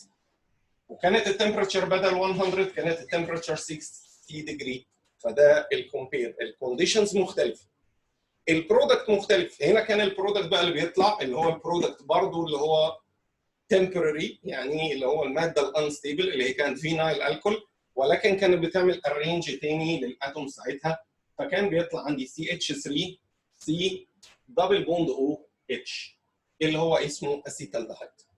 باليوباك ده اللي هو كان اسمه ايثانول او ايثايل الكول بالكومن نيم. هنا بالنسبه لي ايثانال تمام اللي بيتسمى بالكومن نيم بتاعته اسيتالدهايد. اذا هنا بيطلع لي الدهايد جروب هنا بيطلع لي الكول. البرودكت مختلف ما بينهم هما الاثنين وفي نفس الوقت هنا الكونديشنز كمان مختلفه. ده كان بيتم على 2 ستيبس 80 و 110 لكن هنا كان بيطلع لي في الاول كومباوند انستيبل وبعدين يحصل له تشينج ويطلع لي الكومباوند الستيبل اللي اسمه الاسيتالدهايد. طيب كومبير ثانيه من الكومبيرات اللي هو طالبها بيقول لي كاتاليتيك هيدريشن اوف ايثين واحنا عاملينها اوريدي اند كاتاليتيك هيدريشن اوف بروبين. طيب نفترض ان انا عملت كده اهو كاتاليتيك هيدريشن اهو اوف ايثين تمام اللي احنا حليناها في الاول اللي طلعت لي ايثانول. انا عايز اعمل كاتاليتيك هيدريشن بس الالكين اللي فيه 3 كربون اللي هو البروبين. اي الكين بيعمل نفس الرياكشن اللي فوق بالظبط. بمعنى اني انا هنا بدل ما استخدمت الايثين انا هستخدم بروبين CH3 سنجل بوند CH دبل بوند CH2 ادي كده بروبين. وهاجي اضيف دلوقتي الووتر بنفس الكونديشنز لانه اي كاتاليتيك هيدريشن اوف الكين بيحصل بنفس الكونديشنز كونسنتريتد سلفوريك 110. طب هنا ايه الفرق؟ انت كان عندك سيمتريك الكين فكنت بتضيف الاتش والاتش زي ما انت عايز. لكن هنا عندك اسيمتريك الكين CH3 CH دبل بوند CH2. لما تيجي تضيف الووتر هيمشي بالرول بتاعت ماركونيكوف. يبقى انا هنا الاتش والاو اتش مش هيتوزعوا بمزاج. الاتشايه لما نيجي نكسر الدبل بوند هنا الاتشايه دي هتروح للسي اتش 2 والاو اتش هنا لازم غصب عنه هيجي عند الكربون اتوم اللي هي عندها هيدروجين قليل. فيبقى ساعتها الكومباوند اللي هيتكون هيبقى شكله ايه؟ CH3 الاولانيه ما طارتش CH هي اللي خدت الاو اتش جروب وبعد كده CH3 اللي احنا ممكن نقول عليه كده ايزو علشان البرانش خارج من النص بروبايل الكول. تمام ايزو بروبايل الكول. لو باليوباك كنت اسميه ايه زي ما ده اسمه ايثانول عشان فيه 2 كربون ده اسمه بروبانول عشان فيه 3 كربون والاو اتش خارجه من نمبر 2 فبنقول عليه 2 بروبانول. اوكي هنا كان اسمه ايثانول ماشي او بنقول ايثايل الكول وهنا بنقول ايزوبروبايل الكول. يبقى دي كده الكومبير اللي ما بين التو كومباوندز دول. ايثين وبروبين عايز اعمل كومبير في الاستراكشر اوف بوليمر اللي بيطلع منهم 1 يوز. الايثين بنطلع منه بوليمر اللي هو اسمه بولي ايثيلين PE والبروبين بنطلع منه بوليمر اللي احنا بنسميه بولي بروبيلين PP. اوكي طيب ايه الاستراكشر بتاع كل واحد فيهم واليوز بتاعه؟ احنا لما بيبقى عندي ايثين فكان بيطلع منه البولي ايثيلين كان بيبقى بالشكل ده CH وCH وCH وCH هنا ودي مفتوحه كده البوند دي ودي وبنعمل براكت كده ونكتب ان عشان نوري البوليمر اللي هو معمول من CH2 CH2 CH2 CH2 اللي هو بولي ايثيلين. تمام. بينما البولي بروبيلين كان عباره عن بدل ما هم 2 كربون لا دول بيبقوا 3 CH3 وهنا دي بقى H وهنا دي H وهنا دي H. فبالشكل ده كده اسمه بولي بروبيلين. طيب ايه اليوزز اللي عندنا؟ البولي بروبيلين كان بيستخدم في الكانز والكيسز والكاربتس، بينما هنا كان في البلاستيك شيتس والبلاستيك باجز والبوسز وكل الحاجات اللي هي الخفيفه جدا جدا جدا. ليه؟ لان ده كان هما الاثنين كان ده شويه مور ريجيد او مور سوليد، بينما هنا ده فيري سوفت. هما الاثنين تولربل وهما الاثنين نقدر نشكلهم زي ما احنا عايزين. اوكي؟ طيب حاجه ثانيه من الكومبيرات، بيقول لي كومبير ما بين الميثان والاوكتان في الافكتيف هيت. يعني انا لو سخنت الميثان هيحصل له ايه؟ كده افكتيف هيت. خلوا بالكم مش اوكسيديشن مش كومبشن. افكتيف هيت يعني عمليه التسخين اللي هي ممكن نعملها in absence of air. نشوف كده ايه اللي ممكن يحصل. الميثان لما كان بيتسخن in absence of air كنا بنسخنه عند درجه حراره 1000 وابسنس اوف اير عشان نشوف الافكت بتاع الهيت عليه، فكان بيطلع لي البلاك ديفايدد كربون و اتش 2. بينما الاوكتان ال C8H18 لما كنا بنسخنه في وجود بريشر في وجود كاتاليست اللي احنا كنا بنسميها كاتاليتيك ايه بقى؟ كراكنج. ثيرمال كاتاليتيك كراكنج. ثيرمال كاتاليتيك كراكنج بيخليه يتفكك الى شورت تشين الكين اللي هي C4H10 وشورت تشين الكين اللي هي C4H8، يعني بيطلع لي بيوتان اند بيوتين مع بعض. اوكي؟ يبقى ده كده الفرق ما بين الافكتيف هيت على الميثان والافكتيف هيت على الاوكتان. طيب ننقل على سؤال تاني. بيقول لي write اليوباك نيم بتاعت الفولوينج كومباوندز. شويه ستراكشر والستراكشر دول مطلوب ان انا اطلع اليوباك نيم بتاعنا.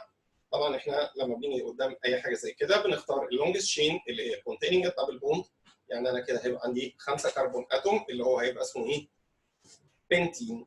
بنتين والدبل بوند موجوده عند اول كربون يبقى اسمه 1 بنتين، ويبقى الترقيم هيبقى 1 2 3 4 5. اذا الكومباوند ده هيتسمى ايه؟ 3 ميثايل 1 بنتين. الكومباوند اللي بعده برضه بنفس الشكل كده، انا عندي تشين فيها دبل بوند. اطول تشين فيها دبل بوند هي 5 كربون اتوم. اذا برضه انا عندي بنتين، بس الدبل بوند مش موجوده عند نمبر 1، موجوده ما بين نمبر 2 ونمبر 3. اذا انا هرقم من الناحيه دي 1 2 3 4 5 ويبقى كده اسمه 2 بنتين. كويس قوي. بعد كده هبتدي اقول اسامي البرانشات. البرانش اللي هنا اسمه كلورو، البرانش اللي هنا اسمه ميثايل، بنقولهم الفابيتيكال. يبقى هتبقى 2 كلورو لان دي خارجه من نمبر 2، 4 ميثايل، 2 بنتين. نمبر 3 عندنا كومباوند فيه تريبل بوند، اذا هو تبع الالكاين. طيب انا بختار بقى اطول تشين يبقى فيها تريبل بوند. خلوا بالكم انا ما اقدرش اخد التشين كده، يعني ما اقدرش ابتدي من CH3 وامشي كده وامشي في الاتجاه اللي هي ينتهي ب CH3، لان انا كده هاخد تشين فيها 6 كربون، ولكن ال6 كربون دول ما فيهاش تريبل بوند. لو في تريبل بوند يبقى لازم تخش جوه الروت تشين بتاعتنا او المين تشين بتاعتنا. طيب يبقى انا هختار ال6 كربون دول من اول CH3 وانا ماشي كده، وبعد كده اطلع اخد CH اللي هي فيها تريبل بوند. وطبعا الترقيم لازم يبتدي من الناحيه الاقرب للتريبل، اذا دي اللي هتبقى نمبر 1 2 3 4 5 6.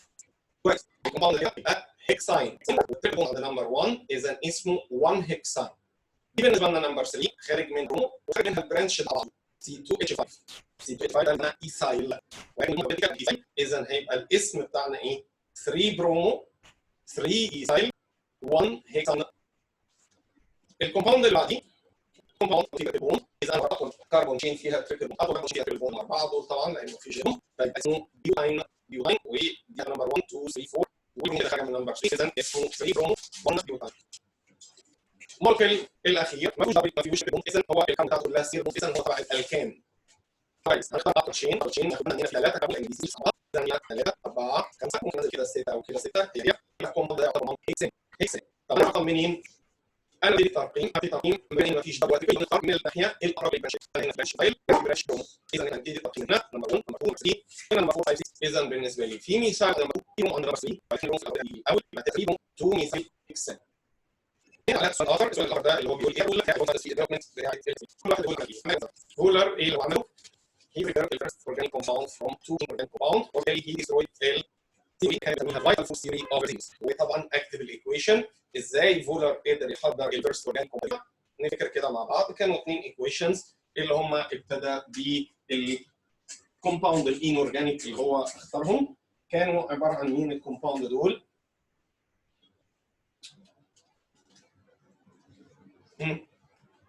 كان عندنا سيلفر سايانيد AgCNO مع امونيوم كلورايد، وابتدى يعمل عمليه هيتنج ليهم هما الاثنين، فكانوا بيبدلوا الاي جي مع السي ال. طبعا ده بريسبتد السيلفر كلورايد، ولكن قدر ياخد الكومباوند اللي هو طلع من الناحيه الثانيه ده اللي هو ال NH4CNO اللي هو بنسميه امونيوم سايانيد. امونيوم سايانيد ده كومباوند انورجانيك حتى الان رغم ان هو كونتين كربون. تمام؟ امونيوم سايانيد. الامونيوم سايانيد ده باي هيتنج بيحصل ري ارينج للاتومز بتاعته، تمام؟ وبيطلع لي الكومباوند الاورجانيك اللي هو قدر فولر يحضره اللي هو امونيا NH2CONH2، وده الكومباوند اللي بيتسمى اليوريا. يبقى ده الدور اللي قام بيه فولر. طيب السؤال الثاني بيقول لي ايه الرول بتاع ماركونيكوف؟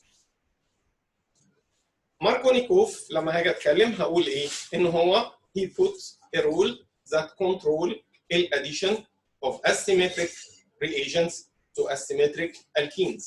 وطبعا نقول بقى النص بتاع ماركونيكوف رول انه on adding asymmetric reagent ل asymmetric alkene the positive part بتاع reagent زي ال H مثلا is added to the carbon atom which has a large number of hydrogen, while the negative part زي مثلا Br is added to the carbon atom with less number of ايه دلوقتي of hydrogen. اوكي؟ طيب السؤال اللي بعديه هنا بيقول لي mention one use للكومباوندز دول. PVC. البي في سي بيستخدم في ايه؟ بي في سي طبعا ليه استخدامات كثيره جدا، ممكن نقول الدرينج تيوب، الالكتريك وايرز، مثلا الحاجات اللي هي في حاجات كثيره زي مثلا شوز، الانسوليترز، كل الحاجات دي كان بيستخدم فيها البي في سي. طيب عايزين التeflon. التeflon بيستخدم في ايه؟ التeflon بيستخدم في حاجتين: سيرجيكال ثريدز اللي هي الخيوط الجراحيه، وفي نفس الوقت الكوكينج يوتنسلز لانه نون ادهيسيف يعني ما بيلتصقش في الاكل. طيب ايثيلين جلايكول واحنا قلناها من شويه انه انتي فريز في الكار راديتورز. ديفايدد كاربون كان بيستخدم في حاجات كثيره زي البوليشز، زي مثلا البرينتنج انكس، دي كذا حاجه بيستخدم فيها. البلاك بينتس دي استخدامات كثيره جدا جدا. الكار تايرز ده الديفايدد كاربون. السؤال اللي بعديه بيسالني بيقول لي illustrate by chemical equations the following reaction. هو بيسال على رياكشنز محدده هنا زي الثيرمال كاتاليتيك كراكنج اوف اوكتان، واحنا كتبناه من شويه الثيرمال كاتاليتيك كراكنج اوف اوكتان، ماشي، اللي هو كان C8H18. C8H18 دي وجود هيت بريشر كاليست كان بتفكك هنا الى شورت تشين الكين اللي هم بيوتان وبيوتين C4H10 و C4H8. افكت بوتاسيوم برمنجانيت على الايثين، كلمه افكت بوتاسيوم برمنجانيت على الايثين اللي هو بيقصد فاير اوكسيديشن رياكشن اللي كان بيطلع ايثيلين جلايكول. انا بقول عشان كده بنفهم زي اليوم وما زي رياكشن بين امونيوم كلورايد اند سيلفر سايانيد سوليوشن اند هيتنج البروت، وده اللي لسه عاملينه اللي هو بيتكلم على هاو تو بريبير اليوريا، وازاي فولر نجح في انه يحضر الاورجانيك كومباوند فيرست اورجانيك كومباوند تو كومباوندز دول يعتبروا الاثنين برودكت اوف رياكشن اند برودكت اوف اسيتالدهايد، وده فكره مهمه جدا. الاسيتالدهايد اللي هو الكومباوند اللي طلع من الكاتاليتيك هايدريشن اوف استيلين او الايثاين، ده كومباوند نقدر نعمل له اوكسيديشن وفي نفس الوقت نقدر نعمل له ريدكشن، وكل ما بنعمل له رياكشن من دول بيدخلنا في سكه مختلفه. يعني انا الاسيتالدهايد ده اللي هو CH3C دبل بوند OH، لو انا عملت له عمليه اوكسيديشن باي اوكسيدايزنج ايجنت زي البوتاسيوم بيرمنجانيت مثلا او البوتاسيوم دايكروميت الاسيديفايد، كل القصه انه لما بيحصل له الاكسيديشن الاو بتحول الاتش دي الى او اتش جروب، فبيتحول الاسيتالدهايد ده الى اسيتيك اسيد. يعني بدل ما هو CH3COH لا هيبقى CH3COOH اللي هو اسيتيك اسيد او ايثانويك اسيد، ودي كده الاكسيديشن. طيب بالنسبه للريدكشن يعني انت هتفعله بدل مع الاكسجين انت هتفعله مع الهيدروجين. طيب مع الهيدروجين ايه اللي هيحصل؟ مع الهيدروجين هنا لما هتيجي تضيف له H2 اللي هي عمليه ريدكشن، تمام؟ عمليه الريدكشن دي هتخلي واحده H تيجي هنا هتبقى CH2، واحده H تيجي هنا هيبقى الكومباوند ده هيبقى عباره عن ايه؟ CH3 CH2 والاو دي اصبحت ايه دلوقتي؟ OH، وكأن 1 H جت هنا 1 H جت هنا 1 H جت هنا، واحده على الكربون واحده على الاكسجين، فبقت CH2OH، ويبقى ده كده طلعنا ايثانول. وبرضه نخلي بالنا بقى من حته هنا مهمه جدا جدا جدا، انه ده مدخل للالكين ومدخل الى الالكين. ما هو ده اسيتالدهايد اللي هو بيجي من الالكاين اللي هو الاستيلين. يوم ما انا اجيب الاسيتيك اسيد، طب ما انا اقدر اجيب منه الصوديوم اسيتيت اللي اعمل منه ميثان. يبقى انا كده ابتديت من اسيتالدهايد، تمام؟ اللي هو جاي اصلا من اسيتيلين. اسيتيلين عملنا اسيتالدهايد، اسيتالدهايد عملنا اسيتيك اسيد، اسيتيك اسيد نعمل صوديوم اسيتيت نرجع للميثان، والميثان بالرابيد كوينشنج يديني ايثاين اللي هو الاستيلين. هنا بالنسبه لي الاسيتالدهايد اللي انا جبته من الايثاين، تمام؟ اقدر اجيب منه ايثانول اللي احضر منه ايثين، احضر منه ايثين، ويبقى انا دخلت كده في قصه الالكين. يبقى اذا عشان كده الاسيتالدهايد هو كومباوند يدخلني على حاجه اطلع منها ايه؟ الكين، وعلى حاجه ثانيه اطلع منها الكان، وانا اصلا جايبه من الالكاين. فده بنلف بيه في كل الجروبات. طيب رياكشن تاني بيقول لي الهيدروليسيس بتاعه الايثايل هيدروجين سلفيت. يعني ايه هيدروليسيس؟ يعني لما بنفكه بقى في الووتر، لما الكومباوند ده يبتدي يتفكك في الووتر. الكومباوند ده اللي هو الايثايل هيدروجين سلفيت، ايه الفورميلا بتاعته وبيتفك ازاي في الووتر؟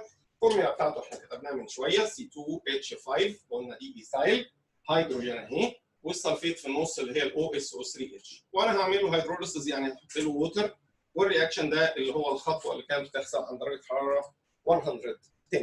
كويس؟ ايه اللي بيحصل بقى؟ السلفوريك اسيد عايز يخرج هياخد اتشا من الووتر فيطلع في صوره H2SO4، والC2H5 تاخد بقيه الووتر اللي هو الاو اتش ويتكون عندي الايثانول، ويبقى دي كده hydrolysis of ethyl hydrogen sulfate. طيب نبص كده على السؤال اللي بعده. السؤال اللي بعده ان هو جاي بيقول لي كده اكتب الاستراكشر فورمولا بتاعه الفولوينج كومباوند. انا مدي لك بقى اسم الكومباوند وعايزين نرسم الاستراكشر فورمولا بتاعته. 2 برومو 3 ميثايل 1 بيوتين. طبعا احنا لما بيبقى عندنا فورمولا كده بنبتدي من الروت الاول وبعد كده نبتدي نشوف هنحط البرانشات ازاي. 1 بيوتين معناها ان احنا عندنا 4 كربون اتوم، واول واحده عندها دبل بوند كده، يعني سي دبل بوند سي وبعد كده سي وسي. طيب فين بقى البرانشز عندنا وفين الارقام؟ ما هي دي نمبر 1 دي نمبر 2 دي نمبر 3 دي نمبر 4. 2 بيقول لي ان هي فيها برومو اهي، و3 بيقول لي ان هي فيها ميثايل، والباقي طبعا هنكمل الهيدروجين بتاعته، يبقى دي هنا CH3 وهنا CH، دي مش محتاجه حاجه، وهنا CH2، ويبقى انا كده الكومباوند بتاعي اتكتب بطريقه مظبوطه. طيب ممكن الكومباوند مش بيديني بقى الاسم بقى هو اليوباك بتاعه، لكن يديني الاسم الكومن بتاعه. يعني يجي يقول لي كده اكتب الاستراكشر او ارسم الاستراكشر وقول لي بقى اليوباك نيم انت بتاعت الهالوثين. الهالوثين ده كومباوند عدى علينا، كان ايه استخدامه؟ لو انتم فاكرين كان بيستخدم في ايه؟ كان بيستخدم في الانستيزيا. ليه؟ لانه مور سيف عن اللي كان بيستخدم زمان في الانستيزيا اللي هو الكلوروفورم. والكلوروفورم كانت مشكلته ايه برضو علشان نفتكر كده مع بعض؟ ان الكلوروفورم الانستيميتد دوز بتاعه يتكوز ايه دلوقتي؟ ديث. يعني لو احنا ما كناش عارفين نعرف الجرعه بتاعته قد ايه بالظبط والتوقع بتاع الجرعه قد ايه بتاعته، فده ممكن يسبب كان الوفاه. لكن الهالوثين از مور سيف لانه ما بيسببش المشكله دي. لكن هو عايز هنا بقى ارسم الاستراكشر وقول لي اليوباك نيم بتاعه. الهالوسين كان ايه الكومباوند؟ كان ايه تركيبته؟ كان عباره عن كومباوند فيه 2 كربون، يعني هو من الايثان 2 كربون. الاثنين كربون دول بقى متوزع عليهم ايه؟ علشان نشوف كده البرانشز بتاعته. واحده فيهم كانت كلها فلورين، 3 فلورين، والثانيه كانت تشكيله بقى، كان فيها هيدروجين وفيها بي ار وفيها سي. طيب لما بنيجي نرقم بقى، احنا بنرقم مين؟ احنا دايما بنرقم من الناحيه الاقرب للبرانشات. طبعا عندي هنا 3 برانشات اللي هم 3 فلورين، هنا برانشين بس اللي هم البرومين والكلورين، الهيدروجين ما تعتبرش برانش. فبالتالي يبقى احنا كده بالنسبه لنا دي كربون نمبر 1، دي كربون نمبر كام بقى دلوقتي؟ 2. ويبقى اسم الكومباوند فاليو باك هيبقى اسمه ايه؟ 1 1 1 تراي فلورو. ده الجزء ده. ولكن في الالفابيتيكال احنا مش هنبتدي بالفلورين. في الالفابيتيكال انا عايز البرومين الاول عشان البي والكلورين بعديها. يبقى الكومباوند ده هيبقى اسمه ايه؟ 2 برومو، تمام؟ 2 كلورو، وبعد كده بكمل بقى 1 1 1 تراي فلورو، والروت اللي عندنا اصلا اللي هو اسمه ايه؟ ايثان. يبقى ده التسميه بتاعته 2 برومو 2 كلورو 1 1 1 تراي فلورو ايثان، او اللي هو معروف بالنسبه لنا باسم الهالوثين، واللي هو بيستخدم في الانستيزيا because it is safe. تمام؟ طيب ممكن السؤال برضو يجي يقول لي كده، انا عايزك بقى تقول لي النيم والاستراكشر فورم. بس هو خلوا بالكم هنا ما بيحددليش انهي نيم، ما قاليش يوباك. ليه؟ لانه ممكن يبقى في كومباوند احنا نقدر نقول اسمه بس ما نعرفش اليوباك بتاعه ازاي. نعرف مثلا من شكله، زي مثلا لما يجي يقول لك كده مونومر يوز تو بريبير البولي ايثيلين. طبعا المونومر اللي بنحضر منه البولي ايثيلين اللي هو الايثين، CH2 دبل بوند CH2، ده عارفينه، وهو اسمه باليوباك ايثين وبالكومن نيم اسمه ايثيلين. ماشي، ده ما فيهوش مشكله. طب لما اجي اقول مثلا باوند من الاديشن اوف هيدروجين بروميد تو 2 ميثايل 1 بروبين، هو عايزك تطلع لي اسم الكومباوند ده ترسم لي الاستراكشر بتاعه. تمام؟ بس خلي بالك انت مش هتعرف اسمه غير لما تعمل الايكويشن. اصلا عندنا هيدروجين بروميد وهنحطه على كومباوند اسمه 2 ميثايل 1 بروبين. نبتدي الرياكشن ونشوف احنا هنوصل لايه. 2 ميثايل 1 بروبين ده هيترسم ازاي؟ عباره عن بروبين اهو، وال2 دي خارج منها ميثايل. طيب بروبين اهو نمبر 1، ادي CH2 دبل بوند، دي مش محتاجه اتشات، CH3 هنا وCH3 هنا، ده اسمه كده 2 ميثايل 1 بروبين. وبيقول لك احنا هنضيف عليه HBr. طيب ما هو ده كده السيمتريك الكين، وهتضيف عليه HBr يعني انت هتمشي اكوردنج للماركونيكوف رول. يبقى الهيدروجين دي هتروح عند CH2، والبي ار دي هي اللي هتيجي هنا عند السي اللي ما معهاش هيدروجين اصلا. فيبقى الفورمولا اللي هتتكون هتبقى ايه؟ CH بقت 3، سي دي اللي خدت البي ار، وبعد كده CH3 هنا وCH3 هنا. الكومباوند ده احنا ممكن نسميه كومن وممكن نسميه باليوباك، هو ما طلبش مني حاجه. فده بيتسمى تيرشري بيوتايل بروميد، تيرشري بيوتايل بروميد. او لو انت هتسميه باليوباك يبقى انت الروت بتاعك ده اطول تشين، ويبقى ساعتها يبقى عندنا 2 برومو، اوكي، 2 ميثايل، والروت بتاعنا بروبان لانه بيتكون من 3 كربون وكلهم سنجل بوند. يبقى كده ده الكومباوند اللي احنا طلعناه.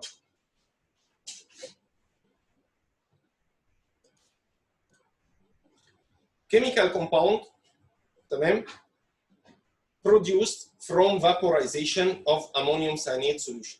الامونيوم cyanide solution لما بيتبخر يعني لما بيحصل له هيتنج يبتدي يعيد تشكيل نفسه، ري ارينج نفسه، وبيطلع لي كومباوند اللي هو الفيرست اورجانيك كومباوند اللي بريبيرد في اللابس اللي هو حضره فولر اللي هو اسمه يوريا.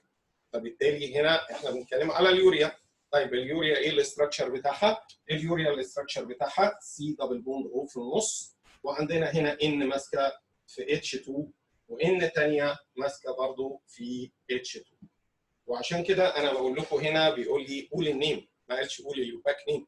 احنا ما خدناش ازاي نسمي اليوريا باليوباك. اليوريا ده اسم كومن، ولكن اليوباك نيم بتاع كومباوند كونتيننج بقى جروبات جديده عليكم، ده في البارت اللي انتوا لسه ما درستوهوش. اوكي، وبالتالي يبقى احنا نعرف ان اسمه يوريا، ولكن ده كومن نيم، لكن ما نقدرش نقول دلوقتي كومباوند زي كده اسمه باليوباك ايه، لانه مش في مجال الدراسه بتاعنا. طيب، عندي الكين containing 5 carbons، لكن هو does not contain any methylene group. يعني ايه does not contain any methylene group؟ يعني ما فيهوش ولا واحده CH2، ما فيهوش ولا واحده CH2. طيب الكومباوند ده هو عايز بقى منك انك انت تطلع الاستراكشر بتاعه وتقول لي النيم بتاعه. طيب تعالى نطلع الاستراكشر وبعدين نشوف هنسميه ازاي. اولا انت فيك 5 كربون اتوم، والكين يعني كل البونز سنجل. طيب ماشي، يبقى احنا كده هنبتدي نجرب. طب انا لو انا عندي كده 5 كربون اتوم بالشكل ده كويس، وجيت كده كملته كالكين، ما دي هتبقى CH3 ودي هتبقى CH2 ودي هتبقى CH2 ودي هتبقى CH2 ودي هتبقى CH3. طب هو بقى بيقول لك it does not contain any methylene group، يعني ما فيهوش ولا واحده CH2.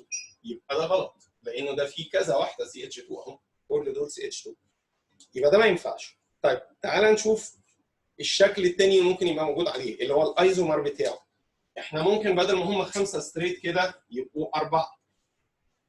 طيب يبقى كده عندنا هنا في واحده 5 هتبقى برانش. احنا قلنا البرانشات ما بتبقاش على الطرف، يعني مثلا ممكن احطها هنا، يبقى كده CH3، ادي دي CH3 ودي CH، كل ده ماشي، ودي CH3. لكن تعالى هنا هتلاقي دي مضطر تبقى CH2، برضه غلط، ما احنا مش عايزين ولا واحده ميثيلين جروب. تعالى ناخد الايزومر الثالث بقى بتاعه نصغره تاني.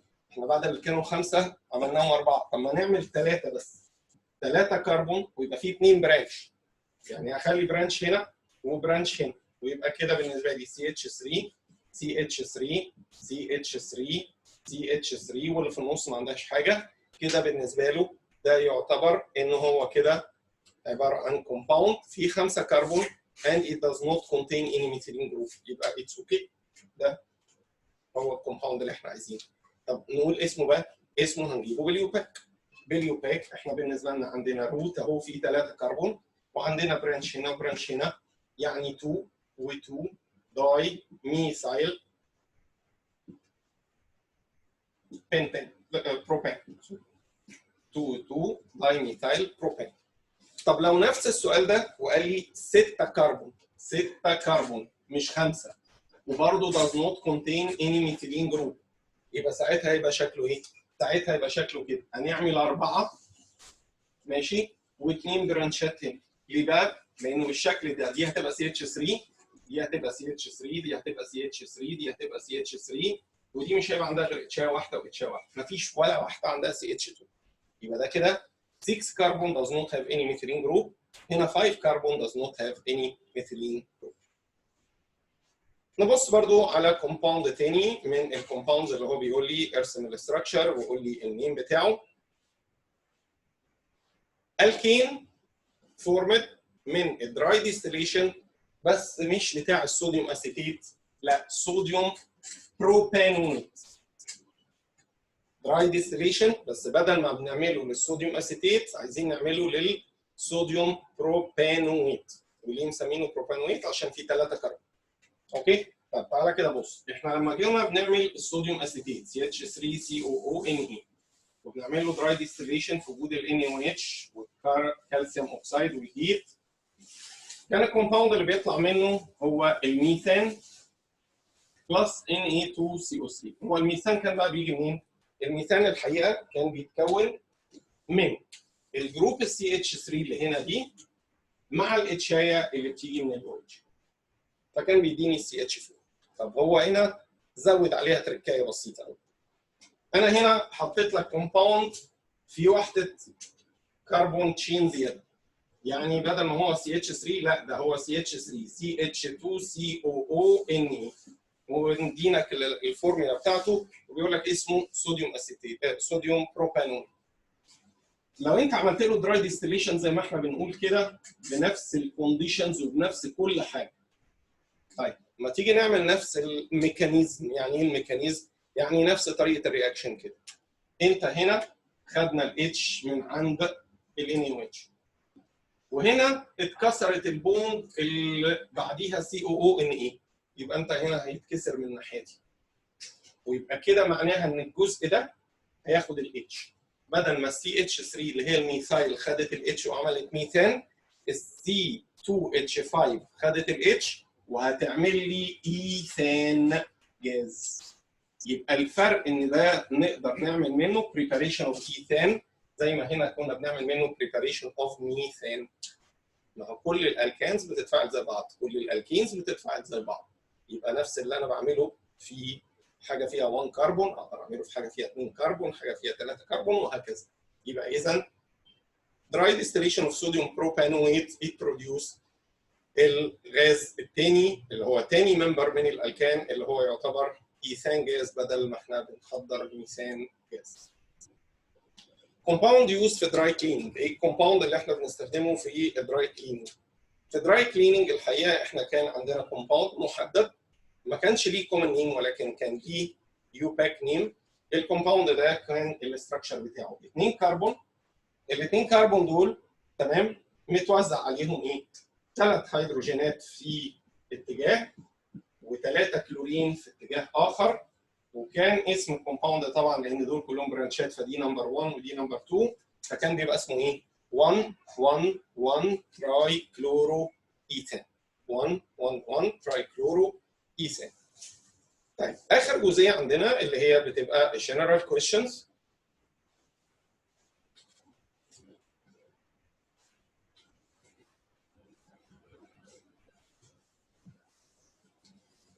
اول سؤال فيها بيقول لي illustrate with balanced equation how to prepare الميثان في اللاب، وده عملناه كتير قوي تمام، لسه هو كاتبينه اهو دلوقتي حالا. وبيقول لي وبعد كده how can you obtain الايثاين من الميثان جاز، واحنا برضو عملناها الايكويشن دي انه انا اهو how to obtain الميثان في اللاب بنحضره من الكومباوند اللي احنا بنقول عليه الصوديوم اسيتيت الانهيدرس في وجود صودا لايم اللي هو كالسيوم اوكسيد و NaOH تمام، بيطلع لي الميثان جاز وبيطلع لي الصوديوم كربون. هو بيقول لك how to obtain في السكند كويشن how to obtain ايثاين من الميثان، ان احنا بناخد 2 من الميثان جاز ده في الرابيد كوينشنج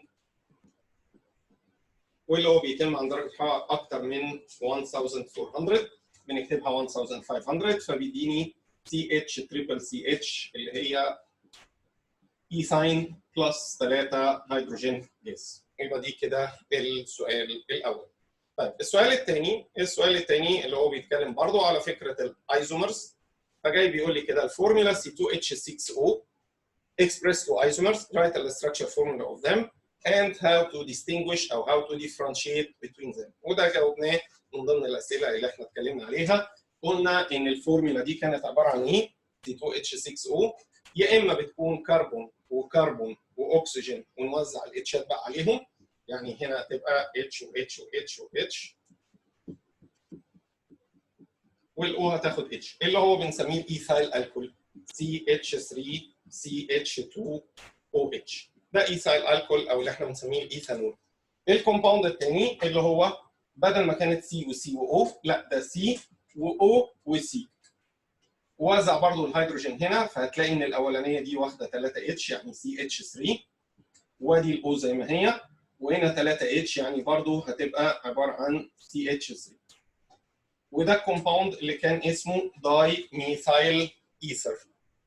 الاثنين دول اللي هم كانوا ايزومر، لسه كنا واخدينها بقى في الهاو تو ديفرنشيت. ارجع للاسئله بتاعت الهاو تو ديفرنشيت ازاي افرق ما بينهم هما الاثنين. احنا قلنا ان الهيدروجين دي كان ريبليسد باني احط صوديوم ميتال، الصوديوم ميتال كان ريبليس الهيدروجين هنا and it produce هيدروجين جاز، بينما الصوديوم ميتال كان نوت رياكت من الدايميثايل ايثر لانه الهيدروجين هنا كله نون بولر. السؤال بتاع الهاو تو ديفرنشيت كنا مجاوبين الجزئيه دي بس. طيب السؤال الثالث عندنا بيقول لي illustrate by balanced equation how to prepare الايثاين جاز في اللاب وهاو تو obtain الاستيلين من الايثاين، وايه الريزون الثيرد بقى ليه الجاز الايثاين should be passed على كبر سلفيت dissolved في dilute sulfuric acid when it is prepared in air. نركز كده مع بعض ونشوف كده الايكويشن اصلا كان بيتحضر ازاي. اول حاجه التحضير بتاعه الايثاين في اللاب ده كان بيتحضر من الكالسيوم كاربايد. احنا كنا بنجيب الكالسيوم كاربايد ونعمل دروبينج للووتر عليه، فكان الرياكشن بيحصل كالاتي ان الكربون معاها تريبل كربون وماسكين هما الاثنين في الكالسيوم، دريبنج للووتر لما بنحط 2 H2O كان بيديني كالسيوم هيدروكسيد مالياش دعوه بيه انورجانيك، لكن كان بيديني الايثاين جاز. ده كانت زي التحضير. الجزء الثالث في السؤال كان بيقول لك بقى هو ليه بقى الايثان جاز از باسد على كبر سلفيت ديسولفد في سلفوريك اسيد؟ لانه كان بيبقى فيه امبيورتيز بتاعه الكالسيوم كاربايد. الامبيورتيز دول اللي هم كانوا ايه؟ كانوا عباره عن هيدروجين سلفايد جاز H2S، وفي نفس الوقت الفوسفين جاز اللي هو البي اتش 3، فكان الكربر سلفيت والسلفوريك اسيد هم بيعملوا لهم ريموف. طب السكند بارت في السؤال بقى بيقول ايه؟ بيقول ازاي بقى من الاسيتيلين هاو تو بريبير الاسيتالدهايد، ودي قلنا بالكاتاليتيك هايدريشن اللي هي اضافه الووتر، وقلنا الكونديشنز بتاعتها HgSO4 H2SO4 ده 40% 60 ديجري، فكان بيتكون الكومباوند اللي في الاول انستيبل، نكتبه برضه عشان تفتكروه كده، اللي هو CH2 دبل بوند CH وماسكه في OH اسمه فينايل الكول، ونتيجه الانستابيليتي بتاعته فبيتحول الى CH3 وبعد كده C دبل بوند OH اللي هو اسمه اسيتالدهايد.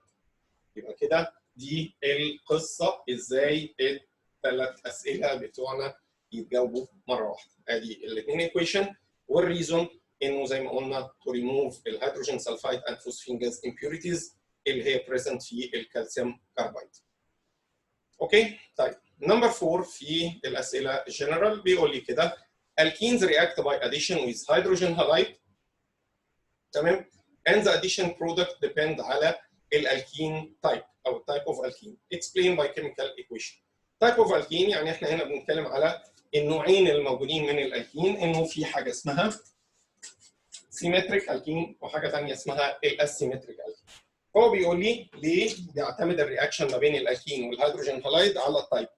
لانه انا ممكن يبقى عندي واحد سيمتريك زي الايثين واضيف له HBr فده الرياكشن هيمشي طبيعي، لكن ممكن يبقى عندي واحد اسيمتريك زي البروبين لما بضيف له الHBr يبقى انا كده الرياكشن بيمشي obeying لماركونيكوف رول، يعني هنا بيطلع لي CH3CH2Br، بينما هنا لازم يمشي according ماركونيكوف لانه اسيمتريك مع اسيمتريك، فلازم غصب عننا الهيدروجين هنا هتيجي عند الكربون اللي فيها هيدروجين اكتر، والبرومين هتيجي عند الكربون اللي فيها 1 هيدروجين بس، ويتكون الكومباوند ده اللي هو 2 برومو بروبان not 1 برومو بروبان.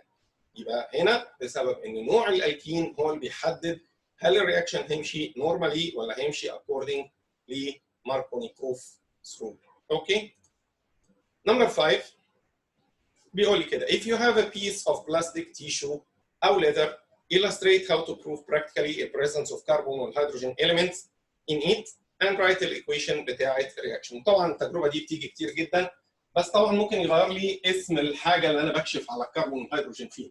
اي ماده اورجانيك يا جماعه، ممكن تبقى الماده الاورجانيك دي piece of bread مثلا، ممكن تبقى a piece of tissue a piece of plastic a leather، اي سبستانس اورجانيك عايز تكشف على الكربون والهيدروجين فيها.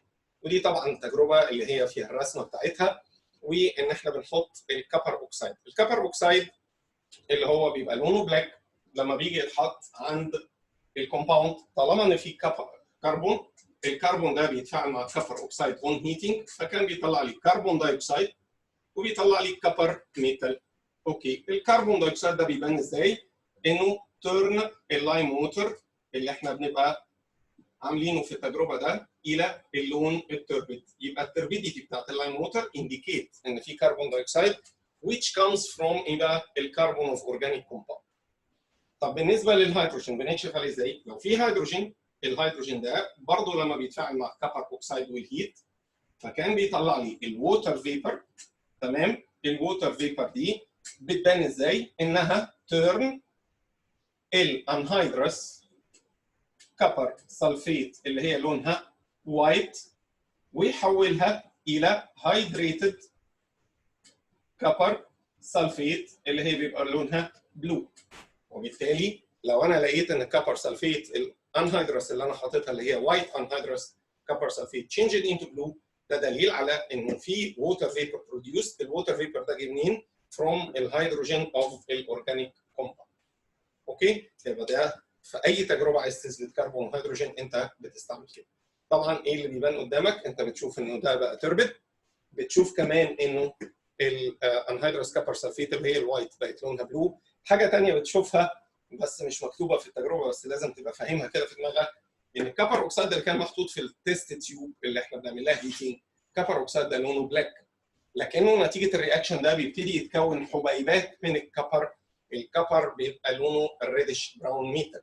فيبقى انا بشوف كمان جوه الانبوبه نفسها ان في ريدش براون ميتال اتكون نتيجه ان الكبر اوكسيد بدا يتفاعل مع الكربون ومع الهيدروجين. وان كان دي مش مكتوبه طبعا، بس لوجيكالي لازم نبقى فاهمينها ان ده another change ممكن بيحصل ويبقى كاوبزرفيشن. طيب نمبر 6 بيقول لي اكتب البالانسد ايكويشن الميثود اوف بريباريشن اوف ايثين في اللاب. طالما انه قال كده الميثود اوف بريباريشن او الستبس اوف بريباريشن، يبقى هو عايزها بالخطوات بتاعتها. هم خطوتين اللي كانت تحصل عند 80 و180 وازاي بيتكون الايثين من الايثايل الكحول. وبعد كده بيقول لي illustrate how to obtain البولي ايثيلين، يعني ازاي بنعمل عمليه البوليمرايزيشن بتاعتها. كويس؟ اولا الستبس بتاع تحضير الايثين كانوا 2 ستيبس، والبطل فيهم هو السلفوريك اسيد.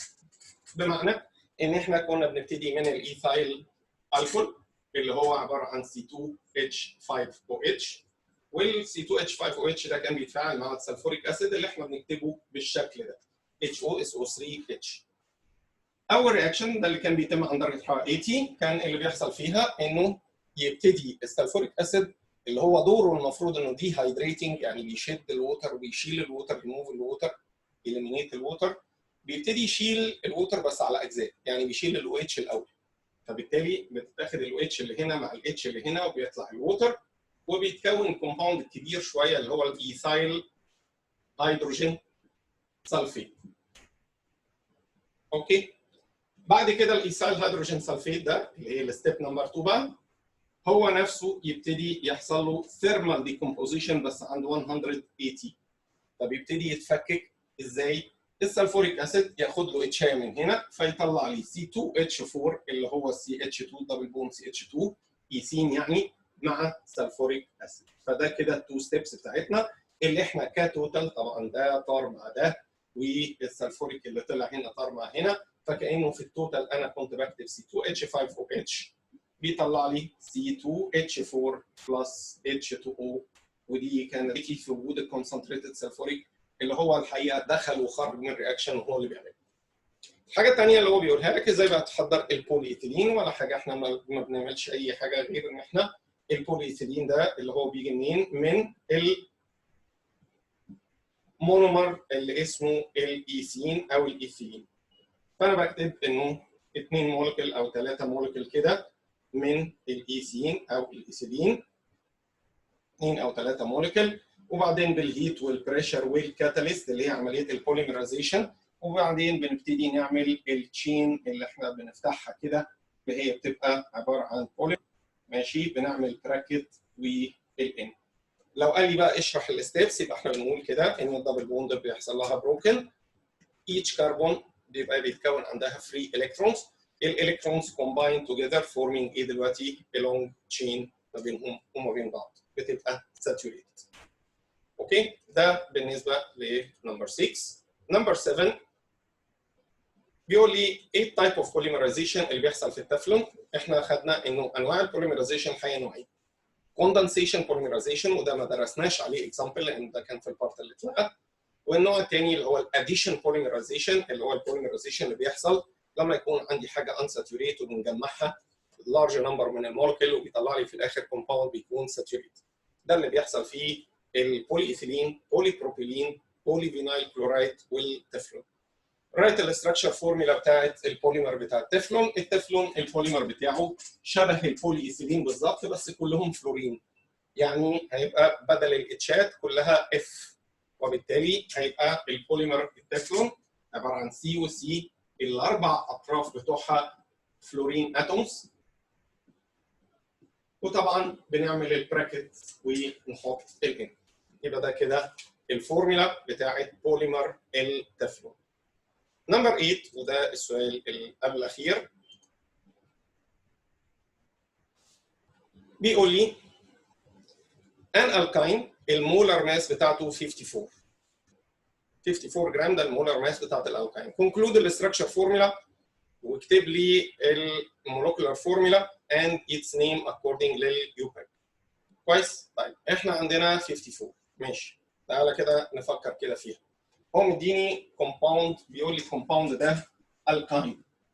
معنى ان هو الكاين يعني معنى الكلام ده انه مع الفورمولا اللي هي ايه؟ CN H2N minus 2.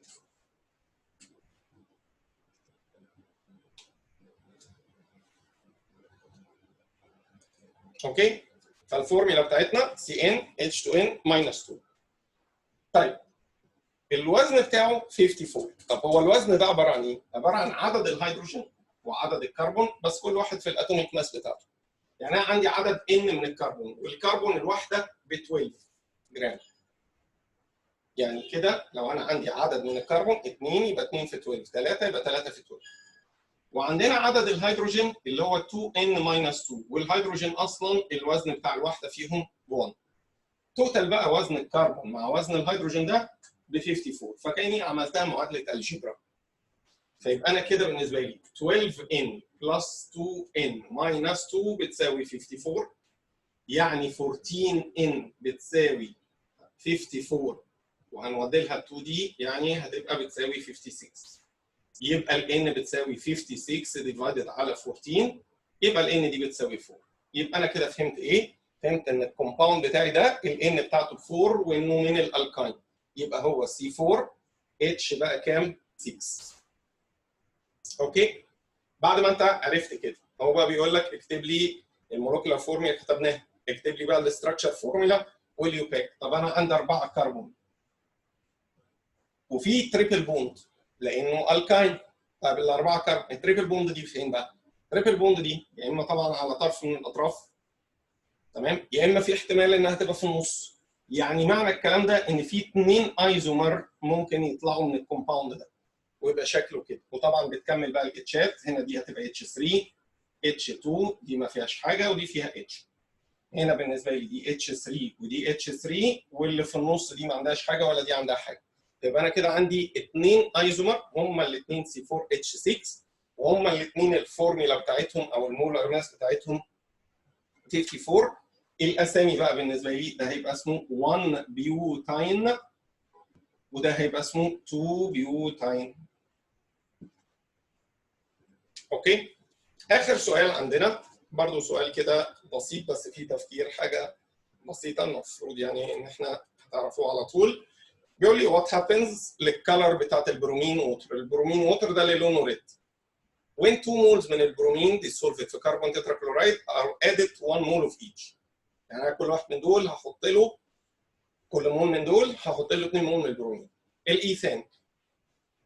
الايثان ما بيعملش اديشن للبرومين، فبالتالي اللون الريد هيفضل ريد. وهي دي اللي احنا قلنا هاو تو ديفرنشيت.